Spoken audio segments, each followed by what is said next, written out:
ದೇವರ ಪರಿಶುದ್ಧವಾದಂಥ ನಾಮಕ್ಕೆ ಸ್ತೋತ್ರ ಉಂಟಾಗಲಿ. ಮತ್ತೊಮ್ಮೆ ಆರಾಧನಾ ಕೂಟಕ್ಕೆ ವಿವಿಧ ಮೀಡಿಯಾಗಳ ಮೂಲಕವಾಗಿ ಸೇರಿ ಬಂದಿರುವಂಥ ಎಲ್ಲ ಪ್ರೀತಿಯ ಸಹೋದರ ಸಹೋದರಿಯರಿಗೆ ಯೇಸು ಕ್ರಿಸ್ತನ ಪರಿಶುದ್ಧ ನಾಮದಲ್ಲಿ ಸ್ವಾಗತವನ್ನು ತಿಳಿಸ್ತಾ ಇದ್ದೇನೆ. ಕಳೆದ ವಾರದಲ್ಲಿ ಅದ್ಭುತವಾಗಿ ನಮ್ಮನ್ನು ನಡೆಸಿದಂಥ ದೇವರು ನೂತನ ವಾರವನ್ನು ಕೊಟ್ಟು ನಮ್ಮನ್ನು ಆಶೀರ್ವಾದ ಮಾಡಿದ್ದಾನೆ. ಈ ದಿನದಲ್ಲಿ ನಮ್ಮ ಕರ್ತನ ಉಪಕಾರಗಳನ್ನು ನೆನೆಸಿಕೊಂಡು ನಮ್ಮ ದೇವರನ್ನ ಆರಾಧಿಸೋಣ, ಹಾಡಿ ಆರಾಧಿಸೋಣ. ದೇವರ ವಾಕ್ಯದ ಮೂಲಕ ಬಲ ಹೊಂದಿಕೊಳ್ಳೋಣ. ನಾವು ಪ್ರಾರ್ಥನೆಯೊಂದಿಗೆ ಈ ಆರಾಧನಾ ಕೂಟವನ್ನು ಪ್ರಾರಂಭಿಸೋಣ. ಮಹಾಪರಿಶುದ್ಧನಾಗಿರುವಂಥ ನಮ್ಮ ಪರಲೋಕದ ತಂದೆಯಾಗಿರುವ ದೇವರೇ, ನಾವು ಮತ್ತೊಮ್ಮೆ ನಿನ್ನ ಪರಿಶುದ್ಧ ನಾಮವನ್ನು ಆರಾಧಿಸ್ತಾ ಇದ್ದೇವೆ, ಕೊಂಡಾಡ್ತಾ ಇದ್ದೇವೆ, ಸ್ತುತಿಸ್ತಾ ಇದ್ದೇವೆ, ಹೊಗಳ್ತಾ ಇದ್ದೇವೆ. ಸ್ವಾಮಿ, ನೀನು ಒಳ್ಳೆಯವನು. ನಮ್ಮ ಜೀವಿತದಲ್ಲಿ ಎಷ್ಟೆಲ್ಲ ಅದ್ಭುತ ಕಾರ್ಯಗಳನ್ನು ಅಪ್ಪ ಕರ್ತನೆ, ಆಶೀರ್ವಾದಗಳನ್ನು ಅಪ್ಪ ನೀನು ಮಾಡಿರುವೆ ಸ್ವಾಮಿ. ಅಪ್ಪ ಕರ್ತನೆ, ನಮ್ಮ ಜೀವಿತದಲ್ಲಿ ಒಳ್ಳೆಯ ಕಾರ್ಯಗಳನ್ನು ಮಾಡಿದ್ದಿ ಸ್ವಾಮಿ, ನಿನಗೆ ಸ್ತೋತ್ರ. ಅಪ್ಪ ಕರ್ತನೆ, ಈ ದಿನದಲ್ಲಿ ನಾವು ನಿನ್ನ ಸನ್ನಿಧಿಗೆ ಸೇರಿ ಬಂದಿರುವಾಗ ಅನೇಕರು ಕರ್ತನೆ ಆರಾಧನಾ ಕೂಟದಲ್ಲಿ ಜಾಯ್ನ್ ಆಗಿರುವಾಗ ಪ್ರತಿಯೊಬ್ಬರನ್ನ ಆಶೀರ್ವಾದ ಮಾಡು. ಪ್ರತಿಯೊಬ್ಬರು ಆತ್ಮಭರಿತರಾಗಿ ನಿನ್ನನ್ನು ಹಾಡಿ ಆರಾಧಿಸುವಂತೆ, ನಿನ್ನ ವಾಕ್ಯಗಳನ್ನು ಕೇಳಿ ಬಲ ಹೊಂದಿಕೊಳ್ಳುವಂತೆ ಪ್ರತಿಯೊಬ್ಬರಿಗೆ ನೀನು ಸಹಾಯ ಮಾಡು. ಪ್ರತಿಯೊಬ್ಬರಿಗೆ ನಿನ್ನ ಅಭಿಷೇಕವನ್ನು ನೀನು ದಯಪಾಲಿಸಬೇಕೆಂಬುದಾಗಿ ನಾವು ಪ್ರಾರ್ಥನೆ ಮಾಡುವವರಾಗಿದ್ದೇವೆ. ಸ್ವಸ್ಥತೆ ಬಿಡುಗಡೆ ಕೊಡಬೇಕೆಂಬುದಾಗಿ, ಸಂತೋಷ ಸಮಾಧಾನ ಕೊಡಬೇಕೆಂಬುದಾಗಿ ನಾವು ಪ್ರಾರ್ಥನೆ ಮಾಡ್ತಾ ಇದ್ದೇವೆ. ಲೋಕದ ಎಲ್ಲ ಭಾಗಗಳಲ್ಲಿ ನಡೀತಿರುವಂಥ ದೇವಾರಾಧನಾ ಕೂಟಗಳನ್ನು ನೀನು ಆಶೀರ್ವಾದ ಮಾಡು. ನಿನ್ನ ಪ್ರಸನ್ನತೆಯಿಂದ ನಮ್ಮನ್ನು ನಡೆಸು. ಮುಂದಿನ ಎಲ್ಲ ಭಾಗಗಳನ್ನು ಪವಿತ್ರ ಆತ್ಮನ ನಿಯಂತ್ರಣಕ್ಕೆ ಒಪ್ಪಿಸಿದ್ದೇವೆ. ಯೇಸು ಕ್ರಿಸ್ತನ ಪರಿಶುದ್ಧ ನಾಮದಲ್ಲಿ ತಂದೆ, ಆಮೇನ್ ಆಮೇನ್. ನಮ್ಮ ಕರ್ತನನ್ನು ನಾವು ಹಾಡಿ ಆರಾಧಿಸುವಂಥ ದೇವರಿಗೆ ಸ್ತೋತ್ರ ಉಂಟಾಗಲಿ. ನಮ್ಮ ಕರ್ತನು ಎಷ್ಟು ಒಳ್ಳೆಯವನಾಗಿದ್ದಾನೆ. ಎಣಿಸಲು ಆಗದಷ್ಟು ಮೇಲನ್ನು ನಮಗೆ ತಂದಂಥವನು, ಕೊಟ್ಟಂಥವನು ಆಗಿದ್ದಾನೆ. ಹಾಗಾಗಿ ಆ ಕರ್ತನನ್ನು ಹಾಡುತ್ತಾ ನಾವು ಆರಾಧಿಸುವಂಥವರಾಗಿದ್ದಾನೆ.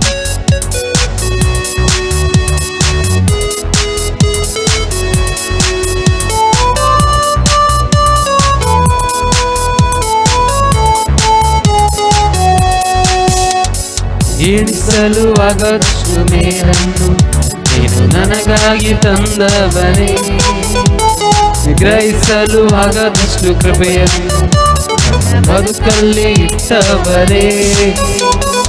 ಎಣಿಸಲು ಆಗದಷ್ಟು ಮೇಲನ್ನು ನನಗಾಗಿ ತಂದವನೇ, ಗ್ರಹಿಸಲು ಆಗದಷ್ಟು ಕೃಪೆಯನ್ನು ಬದುಕಲ್ಲಿ ಇಟ್ಟವನೇ.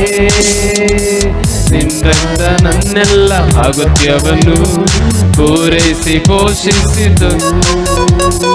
ನಿನ್ನ ನನ್ನೆಲ್ಲ ಸ್ವಾಸ್ಥ್ಯವನ್ನು ಕಾಪಾಡಿ ರಕ್ಷಿಸಿತು. ಈವರೆಗೂ ಕಾದು ನಡೆಸಿ ಉದ್ಧರಿಸಿದಾತನೇ, ಹೃದಯ ಮುನ್ನ ಸ್ತುತಿಸುತ್ತ ಆರಾಧಿಸುವೆ ಯೇಸುವೆ. ಈವರೆಗೂ ಕಾದು ನಡೆಸಿ ನನ್ನ ಉದ್ಧರಿಸಿದಾತನೇ, ಹೃದಯ ಮುನ್ನ ಸ್ತುತಿಸುತ್ತ ಆರಾಧಿಸುವೆ ಯೇಸುವೆ. ಕುಗ್ಗಿ ಹೋದಾಗೆಲ್ಲ ಹೊಸ ಬಲದಿ ತುಂಬಿಸಿದೆ. ಕಾಲು ಜಾರಿದಾಗೆಲ್ಲ ಸ್ಥಿರವಾಗಿ ನಿಲ್ಲಿಸಿದೆ. ಕುಗ್ಗಿ ಹೋದಾಗೆಲ್ಲ ಹೊಸ ಬಲದಿ ತುಂಬಿಸಿದೆ. ನನ್ನ ಕಾಲು ಜಾರಿದಾಗೆಲ್ಲ ಸ್ಥಿರವಾಗಿ ನಿಲ್ಲಿಸಿದೆ. ನಾ ಕೂಗಿ ಕರೆದಾಗೆಲ್ಲ ನನ್ನ ಮೊರೆಗೆ ಉತ್ತರಿಸಿದೆ. ಮೈರಿಯು ನಾಚುವಂತೆ ನನ್ನ ನಂಬಿಕೆ ಗೆಲ್ಲಿಸಿದೆ. ನಾ ಕೂಗಿ ಕರೆದಾಗೆಲ್ಲ ನನ್ನ ಮೊರೆಗೆ ಉತ್ತರಿಸಿದೆ. ಮೈರಿಯು ನಾಚುವಂತೆ ನನ್ನ ನಂಬಿಕೆ ಗೆಲ್ಲಿಸಿದೆ. ಈವರೆಗೂ ಕಾದು ನಡೆಸಿ ನನ್ನ ಉದ್ಧರಿಸಿದಾತನೇ, ಹೃದಯದಿ ನಿನ್ನ ಸ್ತುತಿಸುತ್ತ ಆರಾಧಿಸುವೆ ಯೇಸುವೆ. ಈವರೆಗೂ ಕಾದು ನಡೆಸಿ ನನ್ನ ಉದ್ಧರಿಸಿದಾತನೇ, ಪೂರ್ಣ ಹೃದಯ ನಿನ್ನ ಸ್ತುತಿಸುತ್ತ ಆರಾಧಿಸುವೆ ಯೇಸುವೆ. ಪಡೆದ ಕಿರೀಟವೆಲ್ಲ ನಿನ್ನ ಕೃಪೆಯ ಕೆತ್ತರೆ, ನಾವೊಂದಿದ ಘನತೆಯಲ್ಲ ನಿನ್ನ ಮಹಿಮೆಯ ಲೇಪನ ನಾ ಪಡೆದ ಕಿರೀಟವೆಲ್ಲ ನಿನ್ನ ಕೃಪೆಯ ಕೆತ್ತನೆ ನಾ ಹೊಂದಿದ ಘನತೆಯಲ್ಲ ನಿನ್ನ ಮಹಿಮೆಯ ಲೇಪನ ನಲ್ಲಿರುವ ಆಶೀರ್ವಾದವು ನಿನ್ನ ಪ್ರೀತಿಯ ಕಾಣಿಕೆ ನಾ ಏರಿದ ಪ್ರತಿ ಸ್ಥಾನವು ನಿನ್ನ ದಯೆಯ ಕೊಡುಗೆ ನಾನಿರುವ ಆಶೀರ್ವಾದವು ನಿನ್ನ ಪ್ರೀತಿಯ ಕಾಣಿಕೆ ನಾ ಏರಿದ ಪ್ರತಿ ಸ್ಥಾನವು ನಿನ್ನ ದಯೆಯ ಕೊಡುಗೆ ಈವರೆಗೂ ಕಾದು ನಡೆಸಿ ನನ್ನ ಉದ್ಧರಿಸಿದಾತನೇ ಪೂರ್ಣ ಹೃದಯದಿ ನಿನ್ನ ಸ್ತುತಿಸುತ್ತ ಆರಾಧಿಸುವೆ ಯೇಸುವೇ ಈವರೆಗೂ ಕಾದು ನಡೆಸಿ ನನ್ನ ಉದ್ಧರಿಸಿದಾತನೇ ಪೂರ್ಣ ಹೃದಯದಿ ನಿನ್ನ ಸ್ತುತಿಸುತ್ತ ಆರಾಧಿಸುವೆ ಯೇಸುವೇ ಸಲುವಾಗವಷ್ಟು ಮೇಲನ್ನು ನೀನು ನನಗಾಗಿ ತಂದವನೇ ಸಲುವಾಗದಷ್ಟು ಕೃಪೆಯನ್ನು ನನ್ನ ಬದುಕಲ್ಲಿ ಇಟ್ಟವನೇ ಸಲುವಾಗದಷ್ಟು ಮೇಲನ್ನು ನೀನು ನನಗಾಗಿ ತಂದವನೇ ಗ್ರಹಿಸಲುವಾಗದಷ್ಟು ಕೃಪೆಯನ್ನು ನನ್ನ ಬದುಕಲ್ಲಿ ಇಟ್ಟವನೇ ನಿಂದವರು ನನ್ನೆಲ್ಲ ಅಗತ್ಯವನ್ನು ಪೂರೈಸಿ ಪೋಷಿಸಿತು ನಿಂದಕ್ಕ ನನ್ನೆಲ್ಲ ಸ್ವಾಸ್ಥ್ಯವನ್ನು ಕಾಪಾಡಿ ರಕ್ಷಿಸಿತು ಈವರೆಗೂ ಕಾದು ನಡೆಸಿ ನನ್ನ ಉದ್ಧರಿಸಿದಾತನೇ ಪೂರ್ಣ ಹೃದಯದಿ ನಿನ್ನ ಸ್ತುತಿಸುತ್ತ ಆರಾಧಿಸುವೆ ಯೇಸುವೇ ಈವರೆಗೂ ಕಾದು ನಡೆಸಿ ನನ್ನ ಉದ್ಧರಿಸಿದಾತನೇ ಪೂರ್ಣ ಹೃದಯದಿ ನಿನ್ನ ಸ್ತುತಿಸುತ್ತ ಆರಾಧಿಸುವೆ ಯೇಸುವೇ ಈವರೆಗೂ ಕಾದು ನಡೆಸಿ ನನ್ನ ಉದ್ಧರಿಸಿದಾತನೇ ಪೂರ್ಣ ಹೃದಯದಿ ನಿನ್ನ ಸ್ತುತಿಸುತ್ತ ಆರಾಧಿಸುವೆ ಯೇಸುವೇ. ಹೌದು, ನಮ್ಮ ಕರ್ತನನ್ನು ಆರಾಧಿಸೋಣ. ನಮ್ಮ ಕರ್ತನು ಇದುವರೆಗೆ ಆಮೇಲೆ ಅದ್ಭುತವಾಗಿ ನಮ್ಮನ್ನು ನಡೆಸಿದ್ದಾನೆ. ಎಣಿಸಲು ಅಸಾಧ್ಯವಾದಂಥ ಉಪಕಾರಗಳನ್ನು ಮಾಡಿದ್ದಾನೆ. ಗ್ರಹಿಸಲು ಅಸಾಧ್ಯವಾದ ಕಾರ್ಯಗಳನ್ನು ನಮ್ಮ ಜೀವಿತದಲ್ಲಿ ಮಾಡಿದ್ದಾನೆ. ನಮ್ಮ ದೇವರು ಒಳ್ಳೆಯವನು, ಆತನನ್ನು ಕೊಂಡಾಡೋಣ. ನಮ್ಮ ಕರ್ತನಿಗೆ ಸಮಾನರು ಯಾರಿದ್ದಾರೆ? ಹೌದು, ಭಕ್ತನು ಹಾಡುತ್ತಿದ್ದಾನೆ, ಕರ್ತನೇ ದೇವರಲ್ಲಿ ನಿನಗೆ ಸಮಾನ ಯಾರು? ಆಕಾಶದಲ್ಲೂ ಭೂಮಿಯಲ್ಲೂ ನಿನಗೆ ಸಮಾನ ಯಾರು ಎಂಬುದಾಗಿ ನಾವು ಕೂಡ ನಮ್ಮ ಕರ್ತನನ್ನು ಹಾಡುತ್ತಾ ಆರಾಧನೆ ಮಾಡುವಂಥವರಾಗಿರೋಣ.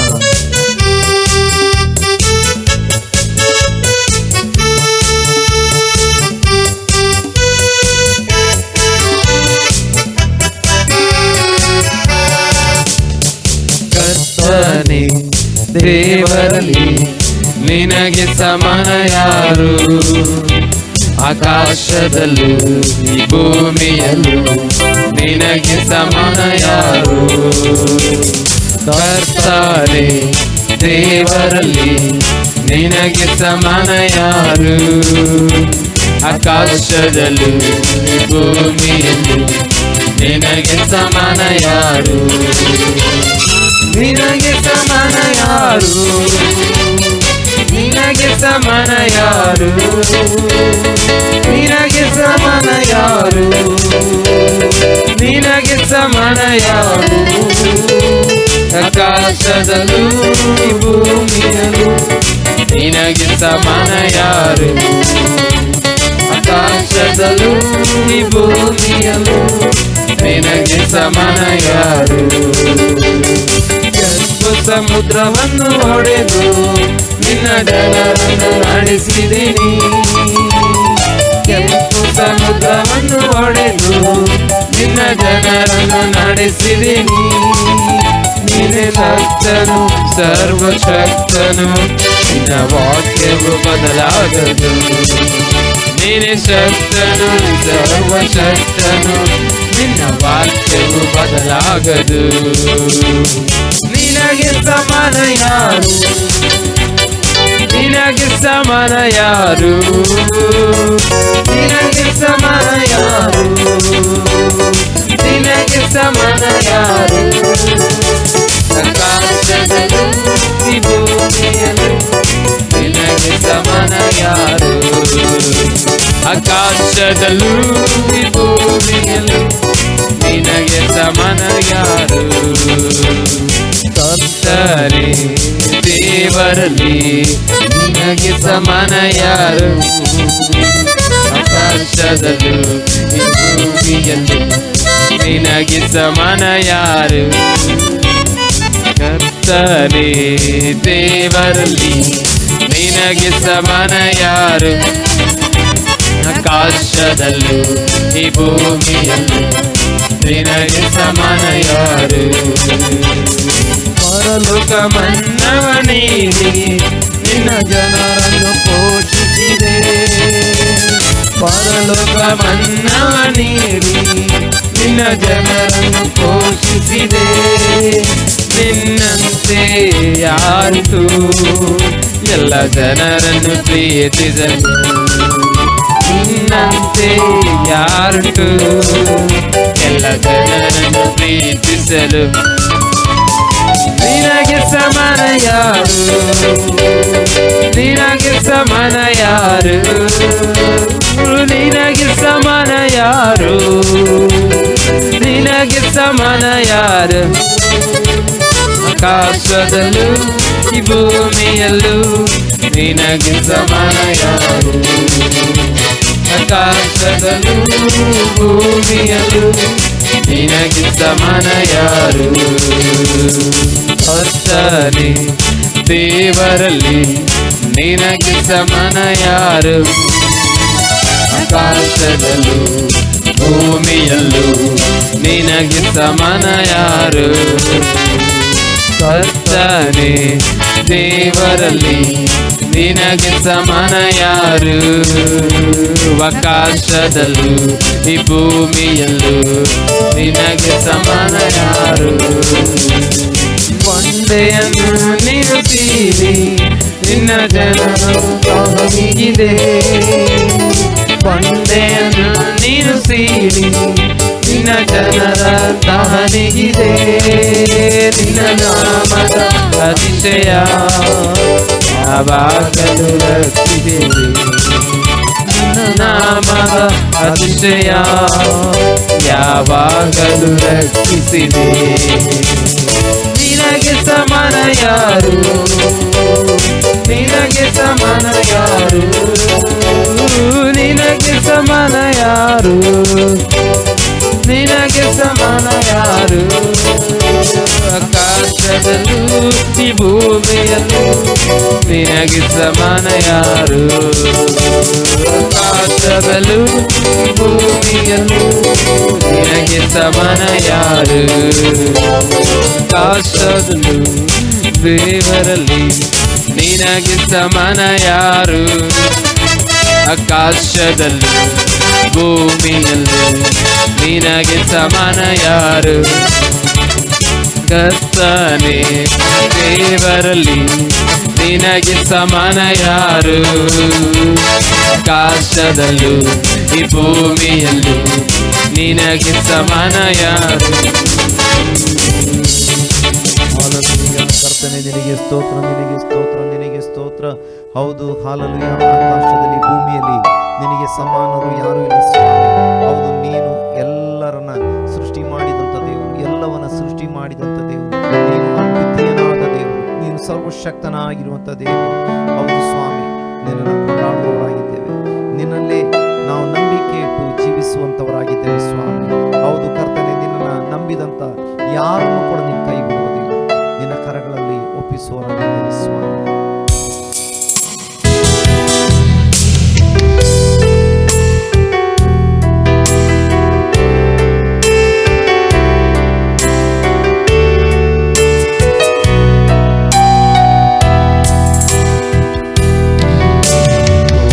ಉನ್ನತನೇ ನಿನ್ನನ್ನೇ ನಂಬಿ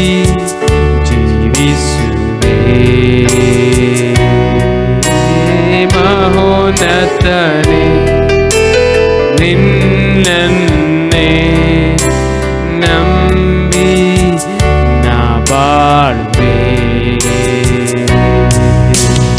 ಉನ್ನತನೇ ನಿನ್ನನ್ನೇ ನಂಬಿ ಜೀವಿಸುವೆ.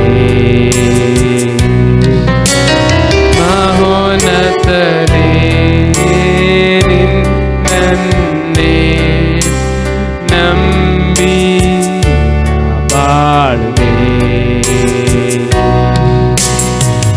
ಆರಾಧನೆ ಆರಾಧನೆ ಆರಾಧನೆ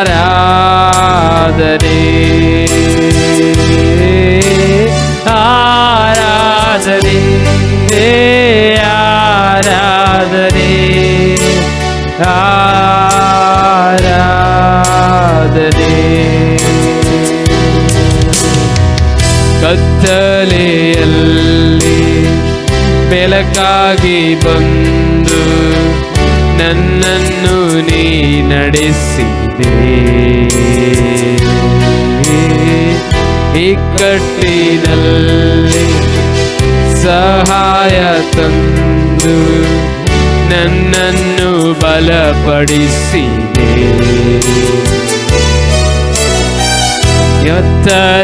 ಕತ್ತಲೆಯಲ್ಲಿ ಬೆಳಕಾಗಿ ಬಂದು ನನ್ನನ್ನು ನೀ ನಡೆಸಿದೆ. ಇಕ್ಕಟ್ಟಿನಲ್ಲಿ ಸಹಾಯ ತಂದು ನನ್ನನ್ನು ಬಲಪಡಿಸಿದೆ.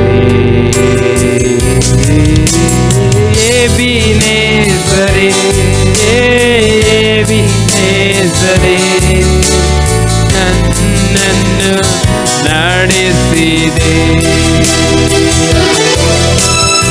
ಎಬಿನೇಜರೇ ಎಬಿನೇಜರೇ ನನ್ನನ್ನು ನಡೆಸಿದೆ. ಆರಾಧನೆ ಆರಾಧನೆ ಆರಾಧನೆ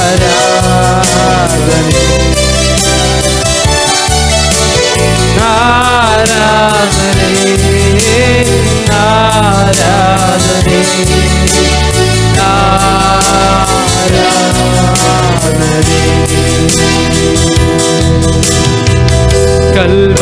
ಕಲ್ವಾರಿಯಲ್ಲಿ ರಕ್ತವ ಚೆಲ್ಲಿ ನನ್ನನ್ನು ರಕ್ಷಿಸಿದೆ. ಪರಿಶುದ್ಧ ಆತ್ಮನ ನನಗೆ ತಂದು ನಿನ್ ಪ್ರೀತಿಯ ಸುರಿಸಿದೆ. ಕಲ್ವಾರಿಯಲ್ಲಿ ರಕ್ತವ ಚೆಲ್ಲಿ ನನ್ನನ್ನು ರಕ್ಷಿಸಿದೆ. ಪರಿಶುದ್ಧ ಆತ್ಮನ ನನಗೆ ತಂದು ನನ್ನಿಂದ ಸುರಿಸಿದೆ. ಎಲ್ರೋಹಿಯೇ ಎಲ್ರೋಹಿಯೇ ನನ್ನನ್ನು ಕಂಡಿರುವೆ. ಹಲ್ಲೆಲೂಯಾ ಎಲ್ರೋಹಿಯೇ ಎಲ್ರೋಹಿಯೇ ನನ್ನನ್ನು ಕಂಡಿರುವೆ. ಆರಾಧನೆ ಓ ಆರಾಧನೆ ಆರಾಧನೆ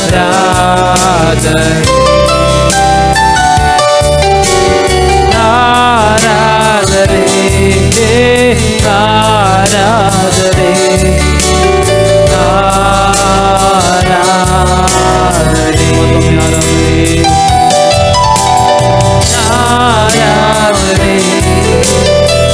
ಆರಾಧನೆ ಆರಾಧನೆ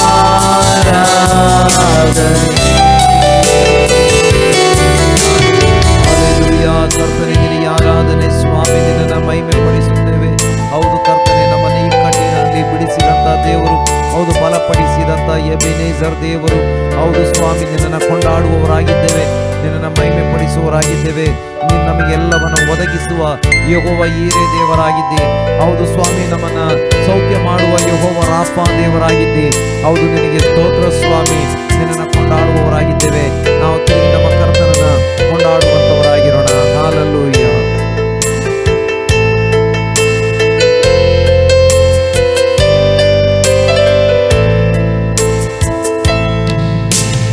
ಯೆಹೋವ ಈರೆ ನೀನಂದೇವರು,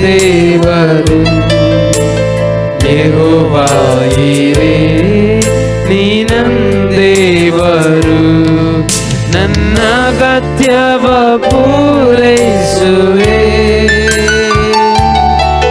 ನನ್ನ ಅಗತ್ಯವ ಪೂರೈಸುವೆ.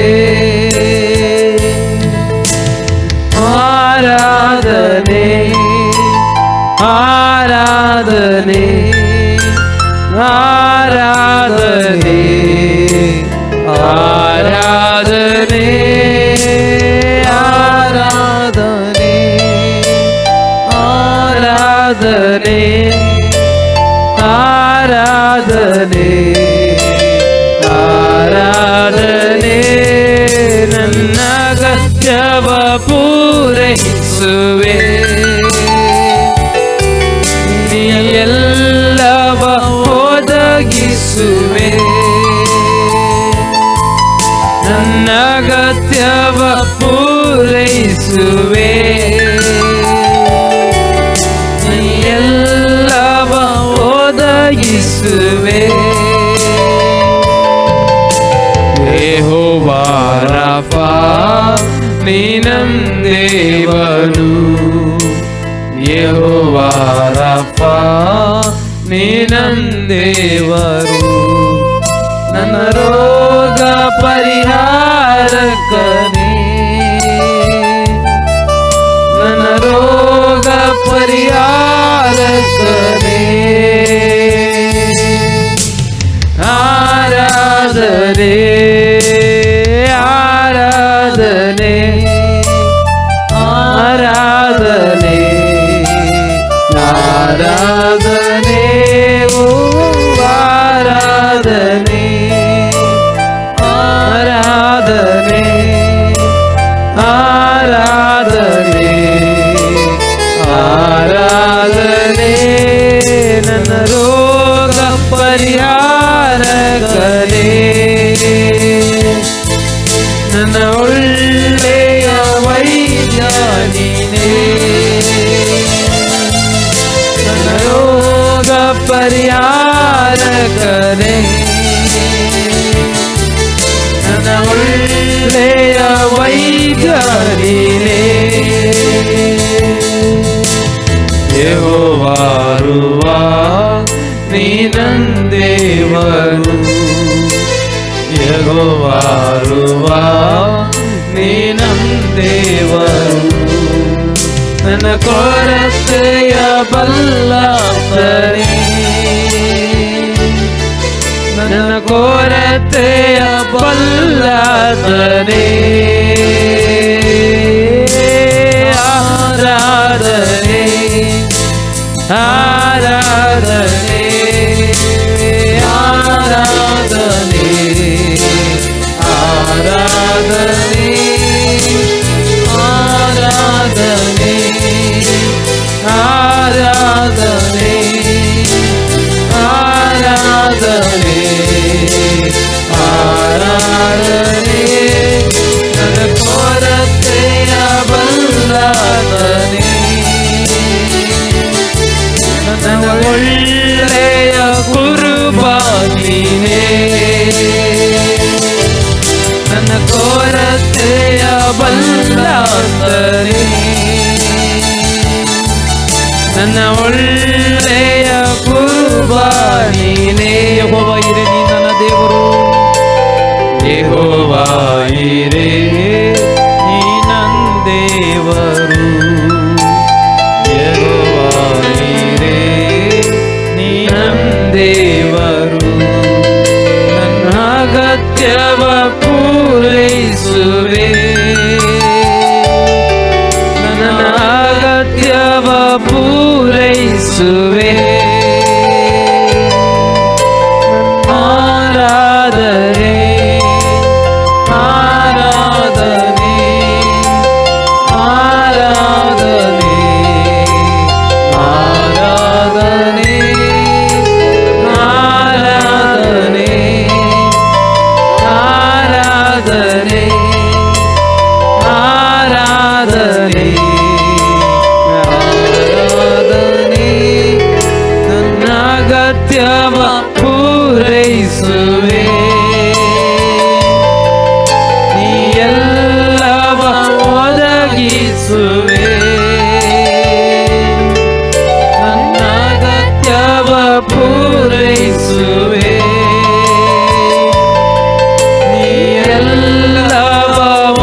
ಆರೋಗ್ಯದಾಯಕನು.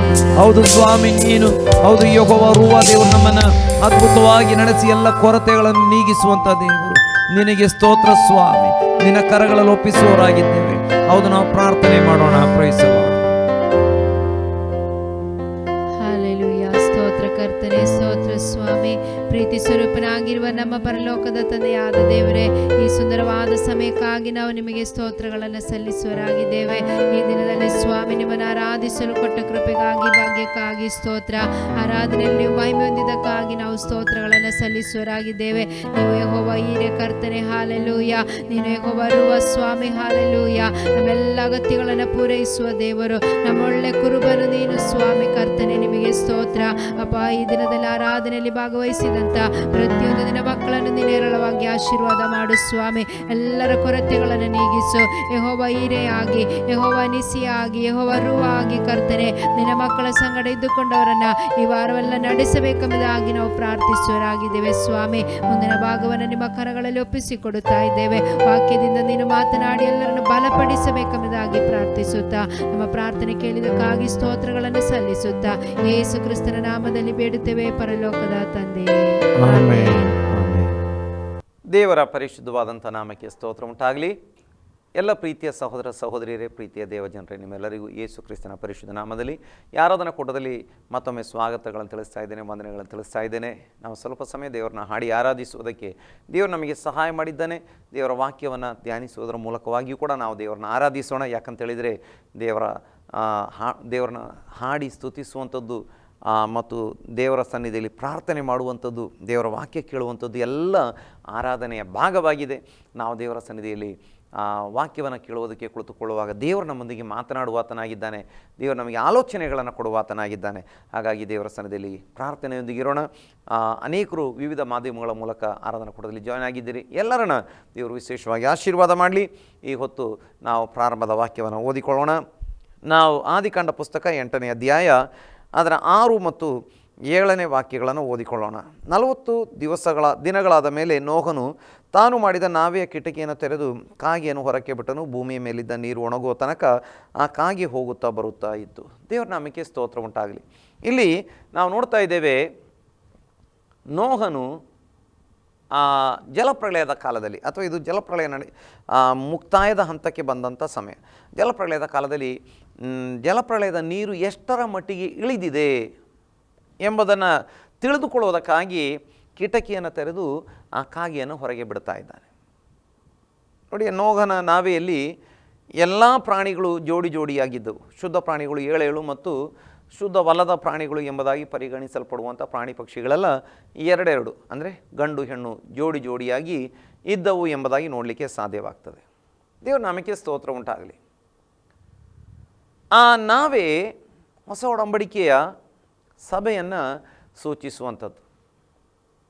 ಆ ನಾವೆಯೊಳಗೆ ಎಲ್ಲ ಪ್ರಾಣಿಗಳು ಪಕ್ಷಿಗಳು ಸೇರಿಕೊಂಡವು ಎಂಬಂಥದ್ದು ಹೊಸ ಒಡಂಬಡಿಕೆಯ ದೇವರ ಸಭೆಯಲ್ಲಿ ಲೋಕದ ಎಲ್ಲ ಕುಲ ಜಾತಿ ಪಂಗಡ ಪಂಥಗಳ ಜನರು ಬಂದು ಸೇರಿಕೊಂಡು ಅಥವಾ ರಕ್ಷಣೆ ಹೊಂದಿ ದೇವರ ಮಕ್ಕಳಾಗಿ ದೇವರ ಸಭೆಯಲ್ಲಿದ್ದಾರೆ, ದೇವರ ರಾಜ್ಯದಲ್ಲಿ ಇದ್ದಾರೆ ಎಂಬುದನ್ನು ಸೂಚಿಸುವಂಥದ್ದು.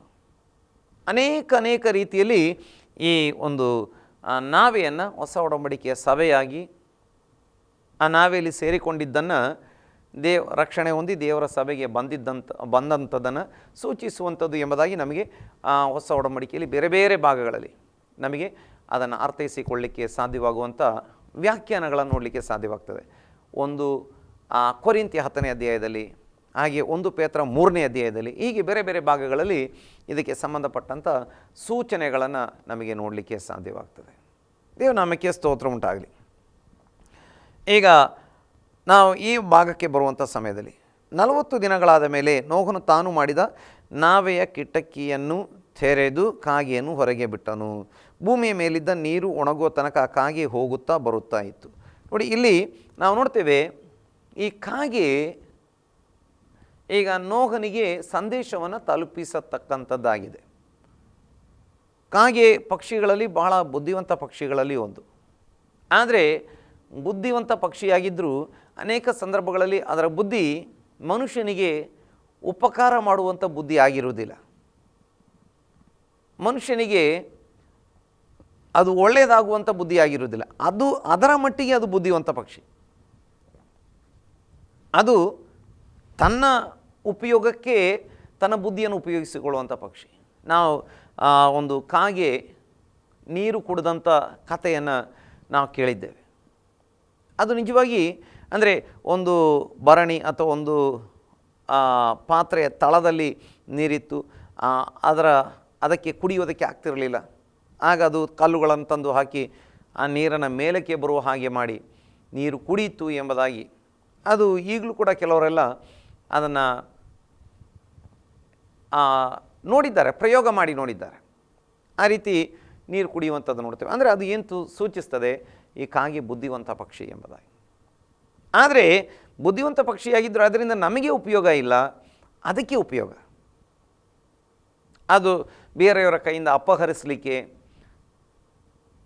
ಬೇರೆಯವರ ವಸ್ತುಗಳನ್ನು ಕದ್ದುಕೊಳ್ಳಲಿಕ್ಕೆ, ಮನುಷ್ಯರು ಸಾಕುವಂಥ ಕೋಳಿ ಮರಿಗಳನ್ನು ಎತ್ತಿಕೊಂಡು ಹೋಗಲಿಕ್ಕೆ, ಏನಾದರೂ ಮಕ್ಕಳ ಕೈಯಲ್ಲಿ ಒಳ್ಳೆ ಪದಾರ್ಥಗಳಿದ್ದರೆ ಅದನ್ನೇ ಬೇಕಾದರೆ ಕಸ್ದುಕೊಂಡು ಹೋಗಲಿಕ್ಕೆ, ಹೀಗೆ ಅದು ಬೇರೆ ಬೇರೆ ರೀತಿಯಲ್ಲಿ ಆ ಬುದ್ಧಿಯನ್ನು ತನ್ನ ಸ್ವಾರ್ಥಕ್ಕೆ ಉಪಯೋಗಿಸಿಕೊಳ್ತದೆ. ಮತ್ತು ಅದು ನೋಡಲಿಕ್ಕೂ ಚಂದ ಪಕ್ಷಿ ಅಲ್ಲ, ಅದರ ಸ್ವರವು ಕೂಡ ಕರ್ಕಶವಾದಂಥದ್ದು. ಕಾಗೆಯ ಶಬ್ದ ಕರ್ಕಶವಾದಂಥದ್ದು, ನೋಡಲಿಕ್ಕೂ ಚಂದ ಇಲ್ಲ, ಆದರೆ ಬುದ್ಧಿವಂತ ಪಕ್ಷಿ. ಆ ಬುದ್ಧಿಯಿಂದ ನಮಗೆ ಉಪಯೋಗ ಇಲ್ಲ. ಆದರೆ ದೇವರು ಯಾರನ್ನೂ ಕೂಡ ತನ್ನ ರಾಜ್ಯಕ್ಕಾಗಿ, ತನ್ನ ಸೇವೆಗಾಗಿ ಉಪಯೋಗಿಸಲಿಕ್ಕೆ ಸಾಧ್ಯವಾಗ್ತದೆ. ಈಗ ನೋಡಿ, ಈ ಕಾಗೆ ಏನು ಮಾಡ್ತಾ ಇದೆ, ಹೋಗ್ತಾ ಇದೆ, ಬರ್ತಾ ಇದೆ. ಈ ಕಾಗೆ ಕೂಡ ನಾವೆಯಲ್ಲಿರುವಂಥ ಪಕ್ಷಿ. ನಾವೆಯಲ್ಲಿರುವಾಗ ಅದಕ್ಕೆ ಮಾನಸಾಂತರದ ಅನುಭವ ನೋಡ್ತೇವೆ. ದೇವರು ನಮ್ಮ ಕುರಿತಾಗಿ ಬಯಸ್ತಾ ಇದ್ದಾನೆ. ಕೆಲವೊಮ್ಮೆ ಈ ಸಂದೇಶ ಕೇಳುವಂಥ ಎಷ್ಟೋ ಜನ ಸಹೋದರ ಸಹೋದರಿಯರು ಬಹಳ ಬುದ್ಧಿವಂತರಾಗಿರ್ತಾರೆ, ಆದರೆ ಇದು ಬೇರೆಯವರಿಗೆ ಉಪಯೋಗ ಇಲ್ಲ. ಇನ್ನು ನಮ್ಮ ಈ ಪರಿಸರದಲ್ಲಿ, ನಮ್ಮ ಈ ಲೋಕದಲ್ಲಿ ಎಷ್ಟೋ ಕೋಟ್ಯಂತರ ಜನ ಅವರು ಬಹಳ ಬುದ್ಧಿವಂತರಾಗಿದ್ದಾರೆ. ಆ ಬುದ್ಧಿ ಸ್ವಾರ್ಥಕ್ಕಾಗಿ ಉಪಯೋಗವಾಗ್ತದೆ ಹೊರತು ಮತ್ತೊಬ್ಬರ ಒಳಿತಿಗಾಗಿ ಅಥವಾ ದೇವರ ನಾಮದ ಮಹಿಮೆಗಾಗಿ ಆ ಬುದ್ಧಿ ಉಪಯೋಗವಾಗುವುದಿಲ್ಲ. ಆದರೆ ಕರ್ತನ ಕಡೆಗೆ ಬಂದಾಗ ಕೆಲವೊಮ್ಮೆ ನಾವು ನೋಡಲಿಕ್ಕೆ ಅಷ್ಟು ಚೆಂದ ಇರಲ್ಲ, ಕೆಲವೊಮ್ಮೆ ನಮ್ಮ ಸ್ವರ ಬಹಳ ಚೆಂದ ಇರಲ್ಲ, ನಾವು ಪ್ರಸಿದ್ಧ ಹಾಡುಗಾರರು ಏನೂ ಆಗಿರಲ್ಲ. ನೋಡಿ, ಕಾಗೆ ಯಾವತ್ತೂ ಹೊಲಸು ವಸ್ತುಗಳ ಮೇಲೆ ಕೂಡ ಕೂತ್ಕೊಂಡು ಅದು ಕೂತ್ಕೊಳ್ತದೆ, ತಿನ್ನುವಂಥದ್ದಾಗಿರ್ತದೆ. ಆದರೆ ಅದನ್ನು ಇಲ್ಲಿ ನೋಹನಿಗೆ ಉಪಯೋಗ, ಅಥವಾ ನೋಹ ಅದನ್ನು ಉಪಯೋಗಿಸ್ತಾ ಇದ್ದಾನೆ. ನಾವು ಕೂಡ ಹೊಲಸು ಪರಿಸ್ಥಿತಿಗಳಲ್ಲಿ ಇದ್ದಂಥವರಾಗಿರ್ಬೋದು. ನಮ್ಮ ಶರೀರದ ಒಂದು ಅಂದ ಚಂದ ಸೌಂದರ್ಯದಿಂದ, ಶಬ್ದ, ಆ ಇಂಪಾದ ಸ್ವರದಿಂದ ಯಾರನ್ನು ಆಕರ್ಷಿಸಲಿಕ್ಕೆ ಆಗದವರಾಗಿದ್ದಿರಬಹುದು. ಆದರೆ ದೇವರು ನಮ್ಮನ್ನು ಉಪಯೋಗಿಸಲಿಕ್ಕೆ ಸಿದ್ಧನಿದ್ದಾನೆ. ನಮ್ಮನ್ನು ಒಪ್ಪಿಸಿಕೊಟ್ರೆ ದೇವರು ನಮ್ಮನ್ನು ಉಪಯೋಗಿಸುವ ಆತನಾಗಿದ್ದಾನೆ. ದೇವರಿಗೆ ಸ್ತೋತ್ರ ಉಂಟಾಗಲಿ. ಈ ಕಿಟಕಿಯನ್ನು ತೆರೆದು ಕಾಗೆಯನ್ನು ಹೊರಗೆ ಬಿಟ್ಟನು. ಭೂಮಿಯ ಮೇಲಿದ್ದ ನೀರು ಒಣಗುವ ತನಕ ಕಾಗೆ ಹೋಗುತ್ತಾ ಬರುತ್ತಾ ಇತ್ತು. ನೋಡಿ, ಅದು ಹೋಗುತ್ತಾ ಬರುತ್ತಾ ಇತ್ತು. ಯಾಕಂದರೆ ಭೂಮಿ ಮೇಲೆ ಎಲ್ಲೂ ಕೂಡ ಕೂತ್ಕೊಳ್ಳಿಕ್ಕೆ ಇನ್ನೂ ಒಂದು ಒಳ್ಳೆಯ ವ್ಯವಸ್ಥೆ ಇರಲಿಲ್ಲ, ನೀರು ಒಣಗಿರಲಿಲ್ಲ. ನಾವು ಕೂಡ ದೇವರ ಸಭೆಯಲ್ಲಿ ಇರಬೇಕು ಎಂಬುದಾಗಿ ದೇವರು ಇಷ್ಟಪಡ್ತಾ ಇದ್ದಾರೆ. ಭೂಮಿ ಮೇಲೆ ಕೂತ್ಕೊಳ್ಳಿಕ್ಕೆ ಬೇರೆ ಎಲ್ಲೂ ಕೂಡ ನಮಗೆ ಒಳ್ಳೆಯ ಸ್ಥಳ ಇಲ್ಲ. ದೇವರ ಸಭೆ ಬಿಟ್ಟರೆ ಬೇರೆ ಎಲ್ಲೂ ಕೂಡ ನಮಗೆ ಒಳ್ಳೆಯ ಒಂದು ಸ್ಥಳ ಇಲ್ಲ. ದೇವರಿಗೆ ಸ್ತೋತ್ರ. ಇನ್ನು ಈ ಕಾಗೆಯ ಹಳೆ ಒಡಂಬಡಿಕೆಯ ಒಂದು ಸ್ಥಾನಮಾನ ಹೇಗಿತ್ತು? ಹಳೆ ಒಡಂಬಡಿಕೆಯಲ್ಲಿ ಅದರ ಸ್ಥಾನಮಾನದ ಕುರಿತಾಗಿ ನಮಗೆ ಯಾಜಕ ಕಾಂಡ ಪುಸ್ತಕ 11ನೇ ಅಧ್ಯಾಯದಲ್ಲಿ ನೋಡಲಿಕ್ಕೆ ಸಾಧ್ಯವಾಗ್ತದೆ. ಯಾಜಕ ಕಾಂಡ ಪುಸ್ತಕ ಅದರ 11ನೇ ಅಧ್ಯಾಯದಲ್ಲಿ ಕಾಗೆಯ ಒಂದು ಸ್ಥಾನಮಾನ ಹೇಗಿತ್ತು, ಅದನ್ನು ಯಾವ ಒಂದು ರೀತಿಯಲ್ಲಿ ಪರಿಗಣಿಸಲಾಗಿತ್ತು, ನಮಗೆ ಯಾಜಕಾಂಡ ಪುಸ್ತಕ 11ನೇ ಅಧ್ಯಾಯ ಅದರ 13ರಿಂದ ಇರುವಂಥ ವಾಕ್ಯಗಳಲ್ಲಿ ಓದುವಾಗ ನೋಡಲಿಕ್ಕೆ ಸಾಧ್ಯವಾಗ್ತದೆ. ಪಕ್ಷಿಗಳಲ್ಲಿ ಇವುಗಳು ನಿಮಗೆ ನಿಷಿದ್ಧವು, ಇವುಗಳ ಮಾಂಸವನ್ನು ತಿನ್ನಬಾರದು, ಇವು ಹೇಯವಾಗಿರಬೇಕು. ಯಾವವಂದರೆ ಗರುಡ, ಬೆಟ್ಟದ ಹದ್ದು, ಕ್ರೌಂಚ, ಹದ್ದು, ಸಕಲ ವಿಧವಾದ ಗಿಡಗ, ಸಕಲ ವಿಧವಾದ ಕಾಗೆ, ಉಷ್ಟ್ರ ಪಕ್ಷಿ, ಉಲೂಕ, ಕಡಲಕ್ಕಿ, ಹೀಗೆ ಆ ಹೆಸರುಗಳ ಪಟ್ಟಿ ಮುಂದುವರಿತಾ ಹೋಗ್ತದೆ. ನೋಡಿ, ಅಲ್ಲಿ ನೋಡ್ತೇವೆ ಸಕಲ ವಿಧವಾದ ಕಾಗೆ. ಕಾಗೆಗಳಲ್ಲಿ ಒಂದೇ ಜಾತಿ ಅಲ್ಲ, ಭಾರತದ ಕಾಗೆಗಳಿದ್ದಾವೆ, ಆಫ್ರಿಕಾದ ಕಾಗೆಗಳಿದ್ದಾವೆ, ದೊಡ್ಡ ಕಾಗೆಗಳಿದ್ದಾವೆ, ಸ್ವಲ್ಪ ಚಿಕ್ಕ ಕಾಗೆಗಳಿದ್ದಾವೆ. ಕಾಗೆಗಳಲ್ಲಿ ಹಲವು ಜಾತಿಗಳಿದ್ದಾವೆ. ಪೂರ್ತಿ ಕರಿ ಕರಿ ಕಪ್ಪು ಕಾಗೆಗಳಿದ್ದಾವೆ, ಸ್ವಲ್ಪ ದೊಡ್ಡ ಕಾಗೆಗಳು. ಆ ಕಪ್ಪಿನಲ್ಲಿಯೇ ಸ್ವಲ್ಪ ಲೈಟ್ ಅಥವಾ ಸ್ವಲ್ಪ ಲಘು ಕಪ್ಪು ಮತ್ತು ಚೂರು ಬೂದು ಬಣ್ಣ ಮಿಶ್ರಿತವಾದ ಕಾಗೆಗಳಿದ್ದಾವೆ. ಇನ್ನೂ ಕೂಡ ಬೇರೆ ಬೇರೆ ಜಾತಿ ಕಾಗೆಗಳು ಲೋಕದ ಬೇರೆ ಬೇರೆ ಭಾಗಗಳಲ್ಲಿ ಇದ್ದಾವೆ. ಎಲ್ಲ ಆದರೆ ಕಾಗೆಗಳೇ, ಪ್ರತಿಯೊಂದು ಕಾಗೆಗಳೇ, ಆದರೆ ಅವುಗಳಲ್ಲಿ ಬೇರೆ ಬೇರೆ ಜಾತಿಗಳು ಇದ್ದಾವೆ. ಆದರೆ ಅವುಗಳ ಬಗ್ಗೆ ಹಳೆ ಒಡಂಬಡಿಕೆಯಲ್ಲಿ ಹೇಳಿರುವಂಥದ್ದು ಏನು ಅಂತ ಹೇಳಿದರೆ, ಇವುಗಳು ನಿಮಗೆ ನಿಷಿದ್ಧವು, ಇವುಗಳ ಮಾಂಸ ತಿನ್ನಬಾರದು, ಇವು ಹೇಯವಾಗಿರಬೇಕು. ಇವು ಶುದ್ಧ ಪಕ್ಷಿಗಳ ಸಂಗಡ ಎಣಿಸಲ್ಪಟ್ಟಿರುವಂಥದ್ದು ಅಲ್ಲ. ಇವು ಅಶುದ್ಧ ಪಕ್ಷಿಗಳು, ಹೇಯವಾದದ್ದು, ಇವುಗಳ ಮಾಂಸ ತಿನ್ನಬಾರದು, ಅದನ್ನು ತಿನ್ನುವಂಥ ಪಕ್ಷಿ ಅಲ್ಲ. ಆದರೆ ಕೋಳಿ ಇರ್ಬೋದು ಅಥವಾ ಇನ್ನೂ ಬೇರೆ ಬೇರೆ ಆ ಪಕ್ಷಿಗಳು ಕೆಲವೊಂದು ಇದ್ದಾವೆ, ಅವುಗಳು ಶುದ್ಧ ಪಕ್ಷಿಗಳ ಪಟ್ಟಿಯಲ್ಲಿ ಬರುವಂಥದ್ದು, ಅವುಗಳನ್ನು ತಿನ್ನುವಂಥ ಪಟ್ಟಿಯಲ್ಲಿ ಬರುವಂಥದ್ದು. ಆದರೆ ಇವು ಹೇಯವಾದದ್ದು, ಅಶುದ್ಧವಾದದ್ದು ಎಂಬ ಪಟ್ಟಿಯಲ್ಲಿ ಬರುವಂಥದ್ದು. ಆದರೆ ಅಶುದ್ಧವಾಗಿದ್ದರೂ ಹೇಯವಾಗಿದ್ದರೂ ದೇವರ ಕೈಗೆ ಒಪ್ಪಿಸಿಕೊಟ್ಟಾಗ ದೇವರು ಅದನ್ನು ತನ್ನ ರಾಜ್ಯಕ್ಕಾಗಿ ಉಪಯೋಗಿಸಿಕೊಳ್ಳುವ ಆತನಾಗಿದ್ದಾನೆ. ನಾವು ಎಷ್ಟು ಅಶುದ್ಧ ಜೀವಿತ ಮಾಡಿದವರಾಗಿದ್ದರೂ, ಎಷ್ಟು ಅಶುದ್ಧರಾಗಿ ಹೇಯವಾದಂಥ ಒಂದು ಸ್ಥಾನದಲ್ಲಿ ಇದ್ದಂಥವರಾಗಿದ್ದರು, ಪರಿಗಣಿಸಲ್ಪಟ್ಟಿದ್ದರು, ದೇವರು ನಮ್ಮನ್ನು ಉಪಯೋಗಿಸಿಕೊಳ್ತಾನೆ. ದೇವರಿಗೆ ಸ್ತೋತ್ರ ಉಂಟಾಗಲಿ. ಈಗ 1 ಅರಸುಗಳ ಪುಸ್ತಕಕ್ಕೆ ನಾವು ಬರುವಂಥ ಸಮಯದಲ್ಲಿ, 1 ಅರಸುಗಳ ಪುಸ್ತಕದಲ್ಲಿ ನಾವು ಅದರ ಕುರಿತಾಗಿ ಕೆಲವೊಂದು ಒಳ್ಳೆಯ ಆಲೋಚನೆಗಳನ್ನು ನೋಡಲಿಕ್ಕೆ ಸಾಧ್ಯವಾಗ್ತದೆ. 1 ಅರಸುಗಳ ಪುಸ್ತಕ ಅದರ 17ನೇ ಅಧ್ಯಾಯ 4ನೇ ವಾಕ್ಯದಲ್ಲಿ ನಾವು ನೋಡುವಂಥವರಾಗಿದ್ದೇವೆ. ಆ ಹಳ್ಳದ ನೀರು ನಿನಗೆ ಪಾನವಾಗಿರುವುದು, ನಿನಗೆ ಆಹಾರ ತಂದು ಕೊಡಬೇಕೆಂದು ಕಾಗೆಗಳಿಗೆ ಆಜ್ಞಾಪಿಸಿದ್ದೇನೆ ಎಂದು ಹೇಳಿದನು. ಅವನು ಯೆಹೋವನ ಅಪ್ಪಣೆಯಂತೆ ಯೋರ್ದಾನಿನ ಪೂರ್ವಕ್ಕಿರುವ ಕೆರೀತ್ ಹಳ್ಳದಲ್ಲಿ ವಾಸಿಸಿದನು. ಕಾಗೆಗಳು ಅವನಿಗೆ ಪ್ರಾತಃ ಕಾಲದಲ್ಲಿಯೂ ಸಾಯಂಕಾಲದಲ್ಲಿಯೂ ರೊಟ್ಟಿ, ಮಾಂಸ ಇವುಗಳನ್ನು ತಂದು ಕೊಡುತ್ತಿದ್ದವು. ಅವನು ಇವುಗಳನ್ನು ತಿನ್ನುತ್ತಿದ್ದನು. ಹಳ್ಳದ ನೀರು ಅವನಿಗೆ ಪಾನವಾಗಿತ್ತು. ದೇವರ ನಾಮಕ್ಕೆ ಸ್ತೋತ್ರ ಉಂಟಾಗಲಿ. ಈಗ ನಾವು ನೋಡ್ತೇವೆ, ಏಲಿಯನನ್ನು ದೇವರು ಕೆಲವು ಕಾಲ ಅಡಗಿಸಿ ಇಡ್ತಾ ಇದ್ದಾರೆ ಕೆರೀತ್ ಹಳ್ಳದಲ್ಲಿ. ಅಂದರೆ ಇಸ್ರಾಯೇಲ್ ದೇಶಕ್ಕೆ ಈಗ 3 ವರ್ಷಗಳ ಕಾಲ ಅಥವಾ ಆ ಏಲಿಯನ ಮೂಲಕ ದೇವರು ಹೇಳಿಸ್ತಾರೆ, ಇನ್ನು ನಾನು ಸೂಚಿಸಿದ ಹೊರತು ಮಳೆ ಬರುವುದಿಲ್ಲ, ಇಬ್ಬನಿ ಆಗಲಿ ಮಳೆಯಾಗಲಿ ಬರುವುದಿಲ್ಲ. ಈಗ ಆಹಾಬ ಇವನನ್ನು ಹುಡುಕಿಸಿ ಹಿಡಿದುಕೊಂಡು ಹೋಗಬಾರ್ದು ಎಂಬ ಕಾರಣಕ್ಕೆ ದೇವರು ಆತನನ್ನು ಅಡಗಿಸಿ ಇಡ್ತಾರೆ. ಈಗ ಈ ಕೆರೀತ್ ಹಳ್ಳದಲ್ಲಿ ಆತ ಅಡಗಿಕೊಂಡಿದ್ದ ಕಾಲದಲ್ಲಿ ಕೆರೀತ್ ಹಳ್ಳದ ನೀರನ್ನು ಕುಡಿತಾ ಇದ್ದ.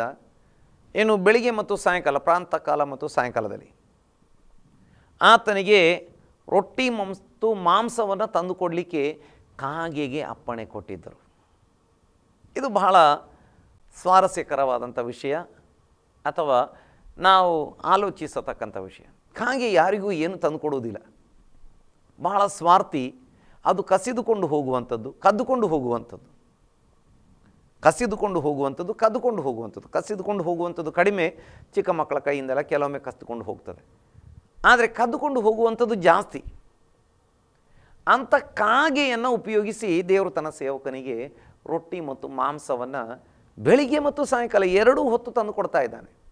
ಈ ಕಾಲದಲ್ಲಿ ಡೆಲಿವರಿ ಬಾಯ್ಸ್, ಫುಡ್ ಡೆಲಿವರಿ ಕಂಪನಿಗಳಿದ್ದಾವೆ, ಫುಡ್ ಡೆಲಿವರಿ ಆ್ಯಪ್ಗಳಿದ್ದಾವೆ, ಫುಡ್ ಡೆಲಿವರಿ ಬಾಯ್ಸ್ ಇದ್ದಾರೆ, ಫುಡ್ ಡೆಲಿವರಿ ವೆಹಿಕಲ್ಸ್ ಇದ್ದಾವೆ. ಇದೆಲ್ಲ ನಮಗೆ ಭಾಳ ಸುಪರಿಚಿತ. ಹಣ ಇದ್ದರೆ ಸಾಕು, ಬ್ಯಾಂಕಲ್ಲಿ ಹಣ ಇದ್ದರೆ ಸಾಕು, ನಮಗೆ ನೇರವಾಗಿ, ಇಲ್ಲ ಕ್ಯಾಶ್ ಆನ್ ಡೆಲಿವರಿ ಹಾಗೆ ಕೂಡ ನಮಗೆ ಸಿಗ್ತದೆ. ಆದರೆ ಆ ಕಾಲದಲ್ಲಿ ಇಂಥ ಯಾವ ವ್ಯವಸ್ಥೆಗಳಿಲ್ಲ. ಆದರೆ ದೇವರು ಕಾಗೆಯನ್ನು ಉಪಯೋಗಿಸ್ತಿದ್ದಾನೆ. ಸ್ವಾರ್ಥಿ ಕಾಗೆ, ಕಳ್ಳತನ ಮಾಡುವ ಕಾಗೆ, ಯಾರೂ ಇಷ್ಟಪಡದ ಕಾಗೆ, ಸೌಂದರ್ಯ ಇಲ್ಲದ ಕಾಗೆ, ಹೇಯವಾದದ್ದು ಎಂಬುದಾಗಿ ಪರಿಗಣಿಸಲ್ಪಟ್ಟಂಥ, ಅಶುದ್ಧವಾದದ್ದು ಎಂಬುದಾಗಿ ಪರಿಗಣಿಸಲ್ಪಟ್ಟಂಥ ಕಾಗೆಯನ್ನು ದೇವರು ಉಪಯೋಗಿಸ್ತಾ ಇದ್ದಾರೆ. ದೇವರಿಗೆ ಸ್ತೋತ್ರ ಉಂಟಾಗಲಿ. ನೋಡಿ, ಇನ್ನೊಂದು ರೀತಿಯಲ್ಲಿ ಹೇಳಲಿಕ್ಕೆ ಸಾಧ್ಯ, ಈ ಕಾಗೆ ಮಾನಸಾಂತರ ಹೊಂದಿದ ಕಾಗೆ ಎಂಬುದಾಗಿ ಹೇಳಲಿಕ್ಕೆ ಸಾಧ್ಯವಾಗ್ತದೆ. ಈ ಕಾಗೆ ಅದು ಮಾನಸಾಂತರ ಹೊಂದಿದ ಕಾಗೆ. ನೋಡಿ, ಕಾಗೆ ನ್ಯಾಚುರಲ್ ಬುದ್ಧಿ ಅಥವಾ ಸ್ವಾಭಾವಿಕ ಬುದ್ಧಿಯ ಪ್ರಕಾರ ಅದು ತಂದು ಕೊಡಲಿಕ್ಕೆ ಸಾಧ್ಯ ಇಲ್ಲ. ಆದರೆ ದೇವರ ಮಾತಿಗೆ ಅದು ವಿಧೇಯವಾಗ್ತಾ ಇದೆ. ನೋಡಿ, ಒಂದು ಕಾಗೆಗೇ ದೇವರ ಮಾತಿಗೆ ವಿಧೇಯವಾಗಲಿಕ್ಕೆ ಸಾಧ್ಯವಾಗುವುದಾದರೆ ನನ್ನ ಪ್ರೀತಿಯ ಸಹೋದರ ಸಹೋದರಿ, ನಾವು ದೇವರ ಮಾತಿಗೆ ಎಷ್ಟೊಂದು ವಿಧೇಯರಾಗಬೇಕು ಅಲ್ವಾ? ದೇವರಿಗೆ ಸ್ತೋತ್ರ ಉಂಟಾಗಲಿ. ಕಾಗೆ ದೇವರ ಮಾತು ಕೇಳ್ತದೆ. ಸ್ವಾರ್ಥಿಯಾದ ಕಾಗೆ, ಯಾವತ್ತೂ ಯಾರಿಗೆ ಕೊಡದಂಥ ಕಾಗೆ, ಅದು ಬೇರೆ ಪಕ್ಷಿಗಳಿಂದಲೂ ಮನುಷ್ಯರ ಕೈಯಿಂದಲೂ ಸಾಧ್ಯವಾದರೆ ಕಸ್ತುಕೊಂಡು ಹೋಗುವಂಥ ಕಾಗೆ, ಬೇರೆ ಪ್ರಾಣಿಗಳು ತಿಂತಾಯಿದ್ರೆ ಅದರ ಮಧ್ಯದಲ್ಲಿ ಹೋಗಿ ಅಲ್ಲಿ ಅದನ್ನು ಕಸಿದುಕೊಂಡು ಹೋಗುವಂಥ ಕಾಗೆ ದೇವರ ಸೇವಕನಿಗೆ ತಂದು ಕೊಡ್ತಾ ಇದೆ. ನಾವು ಕೂಡ ನಮ್ಮ ಸ್ವಾರ್ಥವನ್ನು ಬಿಟ್ಟು ನಮ್ಮ ಕೆಲವು ಆ DNA ಒಳಗೆ ಸೇರಿಕೊಂಡಿರುವಂಥ ಸ್ವಭಾವ ಎಂಬುದಾಗಿ ನಾವು ಏನು ನೆನೆಸಿಕೊಂಡಿರ್ತೇವೆ ಅಂಥ ಸ್ವಭಾವಗಳನ್ನು ಕ್ರಿಸ್ತನ ಮುಂದೆ ಇಟ್ಟು ಪಶ್ಚಾತ್ತಾಪಪಟ್ಟು ದೇವರ ಕೈಗೆ ನಮ್ಮನ್ನು ಒಪ್ಪಿಸಿಕೊಡುವಾಗ ದೇವರು ನಮ್ಮನ್ನು ಉಪಯೋಗಿಸಿಕೊಳ್ಳುವ ಆತನಾಗಿದ್ದಾನೆ. ಆ ಕಾಗೆ ಹೆಸರು ಇಲ್ಲಿ ಬರೆಯದಿದ್ದರೂ ಕೂಡ ಆ ಕಾಗೆಗೆ ಯಾವ ಹೆಸರು ಇತ್ತೋ ಗೊತ್ತಿಲ್ಲ, ಆದರೆ ಕಾಗೆ ಅನ್ನುವಂಥದ್ದು ಅದರ ಹೆಸರು, ಅದರ ವಂಶದ ಹೆಸರು. ಆ ಕಾಗೆ ಇವತ್ತು ಗುರುತಿಸಲ್ಪಡ್ತಾ ಇದೆ. ಎಷ್ಟೆಲ್ಲ ಕಾಗೆಗಳನ್ನು ಸುತ್ತಮುತ್ತಲು ನೋಡ್ತಾ ಇದ್ದೇವೆ. ಆದರೆ ಆ ಕಾಗೆಯ ಮೈನಸ್ಗಳಿಗಿಂತ ಇಲ್ಲಿ ಒಂದು ಮೈನಸ್ ಅದು ಅಶುದ್ಧ ಪಕ್ಷಿ, ಇನ್ನೊಂದು ಮೈನಸ್ ಹೇಯವಾದದ್ದು, ಎರಡು ಕೂಡ ಒಂದೇ ಅರ್ಥ. ಆದರೆ ಆ ಕಾಗೆಯನ್ನು ದೇವರು ಉಪಯೋಗಿಸ್ತಾ ಇದ್ದಾನೆ ಎನ್ನುವಂಥದ್ದು ಇಲ್ಲಿ ನಮಗೆ ನೋಡಲಿಕ್ಕೆ ಸಾಧ್ಯವಾಗ್ತದೆ. ದೇವರಿಗೆ ಸ್ತೋತ್ರ. ಹಾಗಾದರೆ ದೇವರಿಂದ ಯಾವುದನ್ನು ಕೂಡ ಮಾಡಲಿಕ್ಕೆ ಸಾಧ್ಯ. ದೇವರ ಕೈಗೆ ಒಪ್ಪಿಸಿಕೊಡುವಂಥ ವ್ಯಕ್ತಿ, ಅವರ ಹಿನ್ನೆಲೆ, ಬ್ಯಾಕ್ಗ್ರೌಂಡ್, ಬಣ್ಣ, ಬದುಕು ಏನಿದ್ರೂ ಅವ್ರನ್ನ ದೇವರು ತನ್ನ ರಾಜ್ಯಕ್ಕಾಗಿ ಉಪಯೋಗಿಸಲಿಕ್ಕೆ ಸಾಧ್ಯ. ದೇವರ ಕೈಯಲ್ಲಿ ಉಪಯೋಗಿಸಿಕೊಳ್ಳುವಾಗ ಆತನು ಚರಿತ್ರೆಯ ಪುಟಗಳಲ್ಲಿ ಅವನ ಹೆಸರು ಉಳಿಯುವಂಥದ್ದಾಗಿರುತ್ತದೆ. ಚರಿತ್ರೆಯ ಪುಟದಲ್ಲಿ ಆತ ಯಾವತ್ತೂ ಅಳಿದು ಹೋಗದ ಹೆಸರುಳ್ಳವನಾಗಿ ಇರುವಂಥವನಾಗಿರ್ತಾನೆ. ದೇವರಿಗೆ ಸ್ತೋತ್ರ ಉಂಟಾಗಲಿ, ದೇವರಿಗೆ ಮಹಿಮೆ ಉಂಟಾಗಲಿ. ಮುಂದೆ ಕೂಡ ಅನೇಕ ಭಾಗಗಳನ್ನು ನೋಡಲಿಕ್ಕೆ ನಮಗೆ ಸಾಧ್ಯವಾಗ್ತದೆ. ದೇವರಿಗೆ ಸ್ತೋತ್ರ ಉಂಟಾಗಲಿ. ಹಾಗಾದರೆ ಈ ಕಾಗೆಯನ್ನು ಇಷ್ಟೊಂದು ಅದ್ಭುತವಾಗಿ ಉಪಯೋಗಿಸಲಿಕ್ಕೆ ಆಗುವಂಥ ದೇವರು ಇನ್ನೇನೆಲ್ಲ ಮಾಡಲಿಕ್ಕೆ ಸಾಧ್ಯವಾಗ್ತದೆ ನಾವು ನೋಡಿಕೊಳ್ಳುವಂಥವರಾಗಿರೋಣ. ಬನ್ನಿ, ನಮಗೆ ಯೋಬನ ಗ್ರಂಥಕ್ಕೆ ಬರುವಂಥ ಸಮಯದಲ್ಲಿ ಯೋಬನ ಗ್ರಂಥ ಅದರ 38ರ 41ನೇ ವಾಕ್ಯವನ್ನು ನಾವು ಓದಿಕೊಳ್ಳುವಂಥವರಾಗಿರೋಣ. ದೇವರಿಗೆ ಸ್ತೋತ್ರ ಉಂಟಾಗಲಿ. ತಮ್ಮ ಮರಿಗಳಿಗೆ ಗುಟುಕಿಲ್ಲದೆ ಅಲೆಯುತ್ತಾ ದೇವರಿಗೆ ಮೊರೆ ಇಡುವಾಗ ಕಾಗೆಗಳಿಗೆ ಆಹಾರವನ್ನು ಯಾರು ಒದಗಿಸುವರು? ದೇವರಿಗೆ ಸ್ತೋತ್ರ. ಹಾಗಾದರೆ ನೋಡಿ, ಕಾಗೆಯ ಬಗ್ಗೆ ಮೈನಸನ್ನು ನಾವು ತುಂಬ ಕೇಳಿದರೂ ಇಲ್ಲಿ ಕಾಗೆ ಪ್ರಾರ್ಥನೆ ಮಾಡುವಂಥದ್ದನ್ನು ಕೂಡ ನಾವು ನೋಡ್ತಾ ಇದ್ದೇವೆ. ದೇವರಿಗೆ ಸ್ತೋತ್ರ. ತಮ್ಮ ಮರಿಗಳು ಗುಟುಕಿಲ್ಲದೆ ಅಲೆಯುತ್ತಾ ದೇವರಿಗೆ ಮೊರೆ ಇಡುವಾಗ ಕಾಗೆಗಳಿಗೆ ಆಹಾರವನ್ನು ಯಾರು ಒದಗಿಸುವರು? ಹಾಗಾದರೆ ಮರಿಗಳಿಗೆ ಆಹಾರ ಇಲ್ಲದಂಥ ಸಮಯದಲ್ಲಿ ಅವು ಏನು ಮಾಡ್ತವೆ? ದೇವರಿಗೆ ಮೊರೆ ಇಡ್ತವೆ ಎಂಬುದಾಗಿ ನಾವು ಕೆಲವ್ರನ್ನ ಅಂಡರ್ ಎಸ್ಟಿಮೇಟ್ ಮಾಡಿಬಿಡ್ತೇವೆ. ಇವನು ಕಾಗೆ ಥರ ಇದ್ದಾನೆ, ಇವನ ಧ್ವನಿ ಸರಿ ಇಲ್ಲ, ಇವನ ಬಣ್ಣ ಸರಿ ಇಲ್ಲ, ಇವನ ಕುಲ ಸರಿ ಇಲ್ಲ. ನಾವು ಕೆಲವ್ರನ್ನ ಏನು ಮಾಡ್ತೇವೆ? ತೀರಾ ಅಂಡರ್ ಎಸ್ಟಿಮೇಟ್ ಅಥವಾ ಕೀಳಾಗಿ ತಿಳ್ಕೊಂಡು ಬಿಡ್ತೇವೆ. ಇವನಿಗೆ ಅಷ್ಟು ಬುದ್ಧಿ ಉಂಟಾ, ಇವನಿಗೆ ಇಷ್ಟು ಕೆಪಾಸಿಟಿ ಉಂಟಾ, ಇವನಿಂದ ಇದು ಸಾಧ್ಯನಾ? ಇದೆಲ್ಲ ನಮ್ಮಿಂದಲೇ ಸಾಧ್ಯ. ಆದರೆ ದೇವರು ಹೇಳ್ತಾರೆ, ನೀನು ಪ್ರಾರ್ಥನೆ ಮಾಡಲ್ಲ, ಅವನು ಪ್ರಾರ್ಥನೆ ಮಾಡ್ತಾನೆ. ನೋಡಿ, ಅವ ಪರಿಸಾಯನ ಮತ್ತು ಆ ಸುಂಕದವನ ಸ್ಟೋರಿ ನಮ್ಮೆಲ್ಲರಿಗೆ ಗೊತ್ತಿದೆ, ಅಥವಾ ಬೈಬಲಲ್ಲಿ ಆ ಥರ ಒಂದು ಸ್ಟೋರಿ ಇದೆ. ಸುಂಕದವನು ಏನು ವಿಚಾರ ಮಾಡಿದ್ದ? ನಾನು ಭಾಳ ದೊಡ್ಡವನು, ನಾನು ಭಾಳ ಧಾರ್ಮಿಕನು, ಭಾಳ ಭಕ್ತನು, ದೇವರಿಗೆ ಎಲ್ಲ ಕೊಡುವವನು, ದೇವರ ಸೇವೆ ನನ್ನಿಂದಲೇ ನಡೀತದೆ. ಆದರೆ ಆ ಸುಂಕದವನು ಅವನು ನಾನೊಬ್ಬ ಪಾಪಿ, ಅಯ್ಯೋ ದೇವರೇ ನಾನು ಭಾಳ ಕೆಟ್ಟವನು, ಎದೆ ಬಡ್ಕೊಂಡು ಆಳ್ತಾನೆ. ಇವನು ಈ ಫರಿಸಾಯನು ಏನು ಹೇಳ್ತಿದ್ದಾನೆ? ನಾನು ಭಾಳ ಒಳ್ಳೆಯವನು, ಅಲ್ಲಿ ಕೂತ್ಕೊಂಡಿದ್ದಾನಲ್ಲ ಅವನಂತವನು ಅಲ್ಲ, ನಾನು ದಶಮ ಭಾಗ ಕರೆಕ್ಟ್ ಕೊಡ್ತೇನೆ, ಉಪವಾಸ ಮಾಡ್ತೇನೆ, ಭಾಳ ಒಳ್ಳೆಯವನು. ಆದರೆ ದೇವರು ಆ ಮೊರೆ ಇಟ್ಟು ಕಣ್ಣೀರು ಸುರಿಸಿ ಪ್ರಾರ್ಥನೆ ಮಾಡಿದ ಸುಂಕದವನನ್ನು ನೀತಿವಂತನೆಂದು ಎಣಿಸಿದರು. ಈ ಪರಿಸಾಯನನ್ನು ಹಾಗೆ ಎಣಿಸಲಿಲ್ಲ. ನೋಡಿ, ಇಲ್ಲಿ ನಾವು ನೋಡ್ತೇವೆ, ತಮ್ಮ ಮರಿಗಳು ಗುಟುಕಿಲ್ಲದೆ ಅಲೆಯುತ್ತಾ ದೇವರಿಗೆ ಮೊರೆ ಇಡುವ ಕಾಗೆಗಳಿಗೆ ಆಹಾರವನ್ನು ಯಾರು ಒದಗಿಸುವರು? ಹಾಗಾದರೆ ದೇವರ ಸನ್ನಿಧಿಯಲ್ಲಿ ಮೊರೆ ಇಡುವಂಥ ಕಾಗೆಗಳನ್ನು ನೋಡ್ತೇವೆ. ಆ ಕಾಗೆಗಳಿಗೆ ಆಹಾರವನ್ನು ಕೊಡುವಂಥ ದೇವರನ್ನು ನಾವು ನೋಡಲಿಕ್ಕೆ ಸಾಧ್ಯ. ಹಾಗಾದರೆ ಆ ಕಾಗೆಗಳಿಗೆ ನೋಡಿ, ಮೊರೆ ಇಡುವ ಕಾಗೆಗಳನ್ನು, ಮೊರೆಯನ್ನು ಕೇಳಿ ಕಾಗೆಗಳಿಗೆ ಆಹಾರ ಕೊಡುವ ದೇವರನ್ನು ನಮಗೆ ನೋಡಲಿಕ್ಕೆ ಸಾಧ್ಯ. ನಾವು ಯಾರಾಗಿದ್ದರೂ, ಎಂಥ ಪರಿಸ್ಥಿತಿಯಲ್ಲಿದ್ದರೂ ನಮ್ಮ ದೇವರ ಬಳಿ ಒಂದು ಸಲ ಮೊರೆ ಇಟ್ಟರೆ ಆತ ನಮಗೆ ಉತ್ತರ ಕೊಡುವಂಥ ದೇವರಾಗಿದ್ದಾನೆ. ದೇವರ ನಾಮಕ್ಕೆ ಸ್ತೋತ್ರ ಉಂಟಾಗಲಿ. 34ನೇ ಕೀರ್ತನೆಯಲ್ಲಿ ಇದಕ್ಕೆ ಸಂಬಂಧಪಟ್ಟಂತೆ ಒಂದು ವಾಕ್ಯವನ್ನು ಓದಲಿಕ್ಕೆ ನಮಗೆ ಸಾಧ್ಯವಾಗ್ತದೆ. ಅದರ 10ನೇ ವಾಕ್ಯ, ಪ್ರಾಯದ ಸಿಂಹಗಳಾದರೂ ಹೊಟ್ಟೆಗಿಲ್ಲದೆ ಹಸಿದಾವು, ಯೆಹೋವನ ಸನ್ನಿಧಿಯಲ್ಲಿ ಬೇಡಿಕೊಳ್ಳುವವರಿಗೆ ಯಾವ ಮೇಲಿಗೂ ಕಡಿಮೆ ಇಲ್ಲ. ಸಿಂಹಗಳಿಗೆ ಊಟ ಸಿಗದೇ ಇರ್ಬೋದು, ನಾನು ಸಿಂಹ ಅಲ್ವಾ, ನಾನು ಮೃಗರಾಜನಾಗಿದ್ದೇನಲ್ಲ, ನಾನು ಮೃಗೇಂದ್ರನಾಗಿದ್ದೇನಲ್ಲ, ಕಾಡಿನ ರಾಜ, ನಾನು ಯಾರಿಗೆ ಹೆದರಬೇಕು? ಎಲ್ಲ ನನ್ನನ್ನು ಹೆದರ್ತಾವೆ. ಕೆಲವೊಮ್ಮೆ ಗತ್ತು ಗರ್ವ ಅಹಂಕಾರದಿಂದ ನಡೆಯುವಂಥದ್ದಾಗಿರ್ಬೋದು. ಕೆಲವರಿಗೆ ಹೀಗೆ, ನಾನು ಯಾರು ಗೊತ್ತಾ, ನಾನು ಭಾಳ ದೊಡ್ಡ ವ್ಯಕ್ತಿ, ಅವನಿಗೆ ಕೊರತೆ ಬರ್ತದೆ. ಮೃಗೇಂದ್ರನಿಗೆ, ಮೃಗರಾಜನಿಗೆ, ಪ್ರಾಯದ ಸಿಂಹ, ಒಳ್ಳೆಯ ಆರೋಗ್ಯವಂತ ಸಿಂಹಕ್ಕೆ ಹೊಟ್ಟೆಗಿಲ್ಲದೆ ಹಸಿದವಾದರೆ ದೇವರ ಸನ್ನಿಧಿಯಲ್ಲಿ ಬೇಡಿಕೊಳ್ಳುವವರಿಗೆ ಯಾವ ಮೇಲಿಗೂ ಕಡಿಮೆ ಇಲ್ಲ. ಆದರೆ ನೋಡಿ, ಆ ಕಾಗೆ ಮರಿಗಳು ಅವು ಬೇಡಿಕೊಳ್ತಾವಂತೆ. ದೇವರ ವಾಕ್ಯದಲ್ಲಿ ನೋಡ್ತೇವೆ. ದೇವರಿಗೆ ಸ್ತೋತ್ರ. ಅವುಗಳ ಭಾಷೆ ನಮಗೆ ಅರ್ಥ ಆಗದಿದ್ದರೂ ದೇವರು ಹೇಳ್ತಿದ್ದಾರೆ, ಕಾಗೆ ಮರಿಗಳು ಮೊರೆ ಇಡುವಾಗ ಅದಕ್ಕೆ ದೇವರ ಆಹಾರ ಕೊಡುವಾತನಾಗಿದ್ದಾನೆ.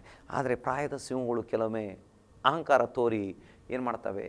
ಮೊರೆ ಇಡುವುದಿಲ್ಲ. ತನ್ನ ಶಕ್ತಿ, ತನ್ನ ಸಾಮರ್ಥ್ಯ, ತನ್ನ ಸ್ಥಾನ, ತನ್ನ ಪದವಿ, ಕಾಡಿನ ರಾಜ ಅಲ್ವ, ತನ್ನ ಪದವಿ, ತನ್ನ ಆರೋಗ್ಯ, ತನ್ನ ಉಗುರು, ತನ್ನ ಹಲ್ಲು, ತನ್ನ ಗರ್ಜನೆ, ಭಾಳ ದೊಡ್ಡ ಗರ್ಜನೆ. ಅದರ ಗರ್ಜನೆಗೆ ಎಲ್ಲ ಪ್ರಾಣಿಗಳು ಹೆದರ್ತವೆ.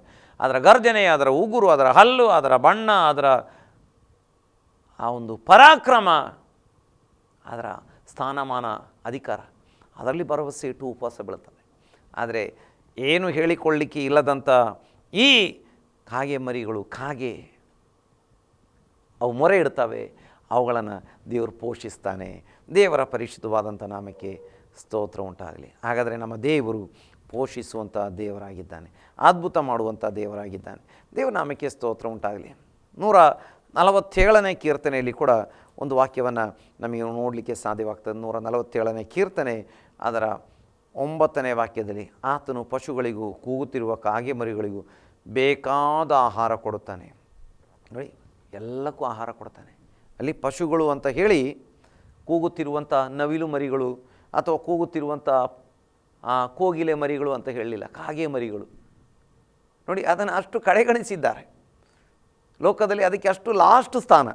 ಆದರೆ ದೇವರು ಹೇಳುತ್ತಿದ್ದಾರೆ, ಆತನು ಪಶುಗಳಿಗೂ ಕೂಗುತ್ತಿರುವ ಕಾಗೆ ಮರಿಗಳಿಗೂ ಬೇಕಾದ ಆಹಾರ ಕೊಡ್ತಾನೆ. ನಮ್ಮ ದೇವರು ಹೌದು, ಪ್ರಾರ್ಥನೆ ಕೇಳುವಂಥ ದೇವರು, ಮೊರೆಯನ್ನು ಕೇಳುವಂಥ ದೇವರು, ಅದ್ಭುತ ಮಾಡುವಂಥ ದೇವರು. ದೇವರ ನಾಮಕ್ಕೆ ಸ್ತೋತ್ರ ಉಂಟಾಗಲಿ. ದೇವರ ನಾಮಕ್ಕೆ ಮಹಿಮೆ ಉಂಟಾಗಲಿ. ದೇವರಿಗೆ ಸ್ತೋತ್ರ. ಕೆಲವೊಮ್ಮೆ ನಮ್ಮ ಮೈನಸ್ ಎದ್ದು ಕಾಣಿಸುವಂಥದ್ದಾಗಿರುತ್ತದೆ ದೇವರಿಗೆ ಒಪ್ಪಿಸಿಕೊಟ್ಟಾಗ. ಅಥವಾ ಲೋಕದಲ್ಲಿ ನಮ್ಮ ಅಂದ ಚಂದಕ್ಕೇನು ಬಹಳ ಬೆಲೆ ಇರುವುದಿಲ್ಲ, ಅಂದರೆ ನಮಗೆ ಅಂದ ಚಂದ ಇರುವುದಿಲ್ಲ. ಆದರೆ ದೇವರು ನಮ್ಮನ್ನು ಕೆಲವೊಮ್ಮೆ ದೃಷ್ಟಾಂತವಾಗಿ ಕೂಡ ಇಡ್ತಾನೆ. ಲೋಕದವರಿಗೆ ನಾವು ನೋಡಲಿಕ್ಕೆ ಚಂದ ಇಲ್ಲ, ನಮ್ಮ ಧ್ವನಿ ಸರಿ ಇಲ್ಲ. ಪೌಲನಿಗೆ ಕೂಡ ಹಾಗೆ ಹೇಳಿದರು, ಆತ ಬಲಹೀನನಾಗಿದ್ದಾನೆ, ಆತನ ಸಾನ್ನಿಧ್ಯ ತುಂಬ ಬಲಹೀನವಾಗಿದೆ, ಆತನ ಪತ್ರಿಕೆಗಳು ಬಹಳ ಘನವಾದವುಗಳಾಗಿದ್ದಾವೆ. ದೂರ ಇದ್ದರೆ ಬಹಳ ಗಟ್ಟಿ ಪತ್ರಿಕೆ ಎಲ್ಲ ಬರೀತಾನೆ, ಹತ್ತಿರ ಬಂದರೆ ಅವನು ಬಹಳ ಬಲಹೀನನು ಎಂಬುದಾಗಿ ಪೌಲನ ಬಗ್ಗೆ ಹೇಳಿದರು. ಈಗ ನೋಡಿ, ನಾವು ಜ್ಞಾನೋಕ್ತಿಗಳ ಪರಮಗೀತ ಪುಸ್ತಕದಲ್ಲಿ 5ನೇ ಅಧ್ಯಾಯ 11ನೇ ವಾಕ್ಯದಲ್ಲಿ, ಅವನ ತಲೆಯು ಚೊಕ್ಕ ಬಂಗಾರದಂತಿದೆ, ಗುಂಗುರಾಗಿರುವ ಅವನ ಕೂದಲು ಕಾಗೆಯಂತೆ ಕಪ್ಪಾಗಿದೆ. ದೇವರಿಗೆ ಸ್ತೋತ್ರ ಉಂಟಾಗಲಿ. ಕಾಗೆ ತುಂಬ ಕಪ್ಪು, ಆದರೆ ದೇವರಿಗೆ ಸ್ತೋತ್ರ ಉಂಟಾಗಲಿ. ಇದು ಕ್ರಿಸ್ತನ ಕುರಿತಾಗಿ ವಿವರಣೆ ಬರೆಯೋದಕ್ಕೆ, ಕ್ರಿಸ್ತನ ಕುರಿತಾಗಿ ಕ್ರಿಸ್ತನು 10,000ಗಳಲ್ಲಿ ಸುಂದರನು ಎಂಬುದಾಗಿ ತೋರಿಸೋದಕ್ಕೆ ಕ್ರಿಸ್ತನ ಕೂದಲು ಕಾಗೆಯಂತೆ ಕಪ್ಪಾಗಿದೆ. ಕೆಲವೊಮ್ಮೆ ಆ ಕಪ್ಪನ್ನು ಏನು ಮಾಡ್ತಾರೆ, ಹೈಲೈಟ್ ಮಾಡಿ, ಅಥವಾ ಬಣ್ಣ ಸರಿ ಇಲ್ಲ, ಹಾಗೆ ಸರಿ ಇಲ್ಲ, ಹೀಗೆ ಸರಿ ಇಲ್ಲ. ದೇವರು ಹೇಳ್ತಿದ್ದಾರೆ, ಇಲ್ಲ, ಆ ಕಾಗೆ ಕಪ್ಪು ಏನು ಅಂತೇಳಿದರೆ ಏನು ಸೂಚಿಸ್ತದೆ? ಕ್ರಿಸ್ತನ ಕೂದಲಿನ ಕಪ್ಪು ಬಣ್ಣವನ್ನು ಸೂಚಿಸ್ತದೆ. 10,000ಗಳಲ್ಲಿ ಸುಂದರನು. ಲೋಕ ನಮ್ಮನ್ನು ಕೆಲವೊಮ್ಮೆ ಮೈನಸ್ ಆಗಿ ಕಾಣ್ಬೋದು, ಋಣಾತ್ಮಕವಾಗಿ ಕಾಣ್ಬೋದು, ನಮ್ಮಲ್ಲಿ ಬರೇ ನೆಗೆಟಿವ್ ಕಾಣ್ಬೋದು, ನಮ್ಮಲ್ಲಿ ಯಾವ ಅಂದ ಚಂದ ಕಾಣೋದಿಲ್ಲ. ನೋಡಿ, ನಾನು ಪೌಲನ ಬಗ್ಗೆ ಹೇಳಿದ್ದೆ, ಇನ್ನು ಸ್ವತಃ ಕ್ರಿಸ್ತನಲ್ಲಿ ಕೂಡ ನೋಡಲಿಕ್ಕೆ ಯಾವ ಲಕ್ಷಣ ಅಂದ ಚಂದ ಕಾಣಲಿಲ್ಲ ಎಂಬುದಾಗಿ. ಆದರೆ ಆತನನ್ನು ಎಲ್ಲರೂ ಉಪೇಕ್ಷಿಸಿದರೂ ಆತನೇ ಮೂಲೆಗಲ್ಲಾಗಿ ಮಾರ್ಪಟ್ಟಿದ್ದಾನೆ. ಆತನೇ ಮೂಲೆಗಲ್ಲಾಗಿ ಮಾರ್ಪಟ್ಟಿದ್ದಾನೆ. ದೇವರಿಗೆ ಸ್ತೋತ್ರ. ಈ ಕಾಗೆಯ ಬಣ್ಣವನ್ನು ಎಲ್ಲರೂ ಕಡೆಗಣಿಸಿದ್ರು. ಆ ಕಾಗೆಯ ಬಣ್ಣವನ್ನು ಕ್ರಿಸ್ತನ ಕೂದಲಿಗೆ, ನೋಡಿ ಕೂದಲಿಗೆ ಎಷ್ಟು ಮಹಿಮೆ ಉಂಟು, ಎಷ್ಟು ಬೆಲೆ ಉಂಟು. ಕೂದಲು ಎಷ್ಟು ಸೌಂದರ್ಯವುಳ್ಳಂಥದ್ದು. ಕ್ರಿಸ್ತನ ಕೂದಲಿಗೆ ಆ ಬಣ್ಣವನ್ನು ಹೋಲಿಸಿರುವಂಥದ್ದನ್ನು ನಮಗೆ ನೋಡಲಿಕ್ಕೆ ಸಾಧ್ಯವಾಗ್ತದೆ. ದೇವರ ನಾಮಕ್ಕೆ ಸ್ತೋತ್ರ ಉಂಟಾಗಲಿ, ದೇವರ ನಾಮಕ್ಕೆ ಮಹಿಮೆ ಉಂಟಾಗಲಿ. ನಮ್ಮ ದೇವರು ನಮ್ಮನ್ನು ಅದ್ಭುತವಾಗಿ ನಡೆಸುವಂಥ ದೇವರಾಗಿದ್ದಾನೆ. ದೇವರಿಗೆ ಸ್ತೋತ್ರ ಉಂಟಾಗಲಿ. ಅದೇ 147ನೇ ಆ ಕೀರ್ತನೆಯಲ್ಲಿ ನಾವು ನೋಡಿದ್ದೇವೆ, ಕಾಗೆ ಮರಿಗಳಿಗೆ ಆಹಾರ ಕೊಡುವಾತನಾಗಿದ್ದಾನೆ. ಈಗ ನಾವು ಲೂಕನ ಸುವಾರ್ತೆಗೆ ನಾವು ಬರುವಾಗ ಆ ವಾಕ್ಯವನ್ನು ಓದಿಕೊಂಡು ನಾನು ಮುಗಿಸಲಿಕ್ಕೆ ಇಷ್ಟಪಡ್ತಾ ಇದ್ದೇನೆ. ಲೂಕನ ಸುವಾರ್ತೆ 12ನೇ ಅಧ್ಯಾಯ ಅದರ 24ನೇ ವಾಕ್ಯವನ್ನು ನಾವು ಓದಿಕೊಂಡು ನಾವು ಪ್ರಾರ್ಥನೆ ಮಾಡುವಂಥವರಾಗಿರೋಣ. ದೇವರಿಗೆ ಸ್ತೋತ್ರ ಉಂಟಾಗಲಿ. ಯೋಚಿಸಿರಿ, ಅಥವಾ ಅಲ್ಲಿ ನೋಡ್ತೇವೆ 24ನೇ ವಾಕ್ಯ, ಕಾಗೆಗಳನ್ನು ಲಕ್ಷ್ಯವಿಟ್ಟು ಯೋಚಿಸಿರಿ, ಅವು ಬಿತ್ತುವುದಿಲ್ಲ, ಕೊಯ್ಯುವುದಿಲ್ಲ, ಅವುಗಳಿಗೆ ಉಗ್ರಾಣವೂ ಇಲ್ಲ, ಕಣಜವೂ ಇಲ್ಲ, ಆದಾಗ್ಯೂ ದೇವರು ಅವುಗಳನ್ನು ಸಾಕಿ ಸಲಹುತ್ತಾನೆ. ಹಕ್ಕಿಗಳಿಗಿಂತ ನೀವು ಎಷ್ಟೋ ಹೆಚ್ಚಿನವರಲ್ಲವೇ. ಕಾಗೆಗಳನ್ನು ಲಕ್ಷಿಸಿರಿ ಅಥವಾ ಕಾಗೆಗಳನ್ನು ಲಕ್ಷ್ಯವಿಟ್ಟು ಯೋಚಿಸಿರಿ ಎಂಬುದಾಗಿ. ನೋಡಿ, ಆ ಕಾಗೆಗಳನ್ನೇ ದೇವರು ತಿರುಗಿ ಹೇಳ್ತಿದ್ದಾರೆ. ಅವುಗಳನ್ನು ಲಕ್ಷ್ಯವಿಟ್ಟು ಯೋಚಿಸಿರಿ, ಅವು ಬಿತ್ತುವುದಿಲ್ಲ, ಕೊಯ್ಯುವುದಿಲ್ಲ, ಅವುಗಳಿಗೆ ಉಗ್ರಾಣವೂ ಇಲ್ಲ. ಬಿತ್ತುವುದಿಲ್ಲ, ಕೊಯ್ಯುವುದಿಲ್ಲ, ಉಗ್ರಾಣವೂ ಇಲ್ಲ, ಆದಾಗ್ಯೂ ದೇವರು ಅವುಗಳನ್ನು ಸಾಕಿ ಸಲಹುತ್ತಾನೆ. ಈಗ ಮತ್ತೆ ದೇವರು ಹೇಳ್ತಾರೆ, ಹಕ್ಕಿಗಳಿಗಿಂತ ನೀವು ಎಷ್ಟು ಹೆಚ್ಚಿನವರಲ್ಲವೇ. ಹಾಗಾದರೆ ಆ ಕಾಗೆಗಳನ್ನು ಈ ಲೋಕದಲ್ಲಿ ಬಹಳ ಕೆಳ ಒಂದು ಮಟ್ಟದಲ್ಲಿ ಇರುವಂಥ ಕಾಗೆಗೆ ದೇವರು ಇಷ್ಟು ಮಾಡ್ತಾರೆ. ಆ ಕಾಗೆಯನ್ನು ದೇವರು ಇಷ್ಟು ಚಂದವಾಗಿ ಪೋಷಿಸ್ತಾರೆ. ಆ ಕಾಗೆಯನ್ನು ಇಷ್ಟು ಚಂದವಾಗಿ ದೇವರು ನೋಡಿಕೊಳ್ತಾರೆ. ಹಾಗಾದರೆ ನಾವು ಹಕ್ಕಿಗಳಿಗಿಂತ ದೊಡ್ಡವರಲ್ವಾ ಎಂಬುದಾಗಿ. ದೇವರಿಗೆ ಸ್ತೋತ್ರ. ಹಾಗಾದರೆ ದೇವರ ಕರಗಳಲ್ಲಿ ಒಪ್ಪಿಸಿಕೊಡೋಣ.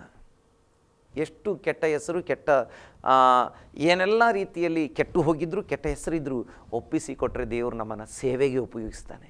ಒಪ್ಪಿಸಿಕೊಟ್ರೆ ದೇವರು ನಮ್ಮನ್ನು ಅದ್ಭುತವಾಗಿ ನಡೆಸ್ತಾನೆ. ಪ್ರಾಯದ ಸಿಂಹಕ್ಕೆ ಊಟ ಇಲ್ಲದಿರ್ಬೋದು, ಕಾಗೆ ಮರಿಗಳಿಗೆ ಊಟ ಕೊಡುವಂಥ ದೇವರಾಗಿದ್ದಾನೆ. ನಮ್ಮನ್ನು ದೃಷ್ಟಾಂತವಾಗಿ ಇಡುವಂಥ ದೇವರಾಗಿದ್ದಾನೆ. ಹಾಗಾಗಿ ದೇವರು ಈ ವಾಕ್ಯಗಳ ಮೂಲಕ ಎಲ್ಲರನ್ನ ಆಶೀರ್ವಾದ ಮಾಡಲಿ. ನಾವು ಪ್ರಾರ್ಥನೆ ಮಾಡೋಣ. ಮಹಾಪರಿಶುದ್ಧನಾಗಿರುವಂಥ ನಮ್ಮ ತಂದೆಯಾಗಿರುವ ದೇವರೇ, ನಮ್ಮ ರಕ್ಷಕನಾಗಿರುವ ಯೇಸು ಸ್ವಾಮಿ, ನಾವು ನಿನಗೆ ಸ್ತುತಿ, ಸ್ತೋತ್ರ, ಘನ, ಮಾನ, ಮಹಿಮೆಗಳನ್ನು ಅರ್ಪಿಸುವಂಥವರಾಗಿದ್ದೇವೆ. ನಿನ್ನ ಪಾದಗಳ ಬಳಿಗೆ ನಾವು ಬಂದು ನಿನ್ನನ್ನು ಹಾಡಿ ಆರಾಧಿಸುವಂತೆ, ಪ್ರಾರ್ಥಿಸುವಂತೆ ಸಹಾಯ ಮಾಡಿದೆ. ಹೌದು ಸ್ವಾಮಿ, ಇವತ್ತು ನಿನ್ನ ವಾಕ್ಯವನ್ನು ಕೇಳಿದ್ದೇವೆ ಸ್ವಾಮಿ.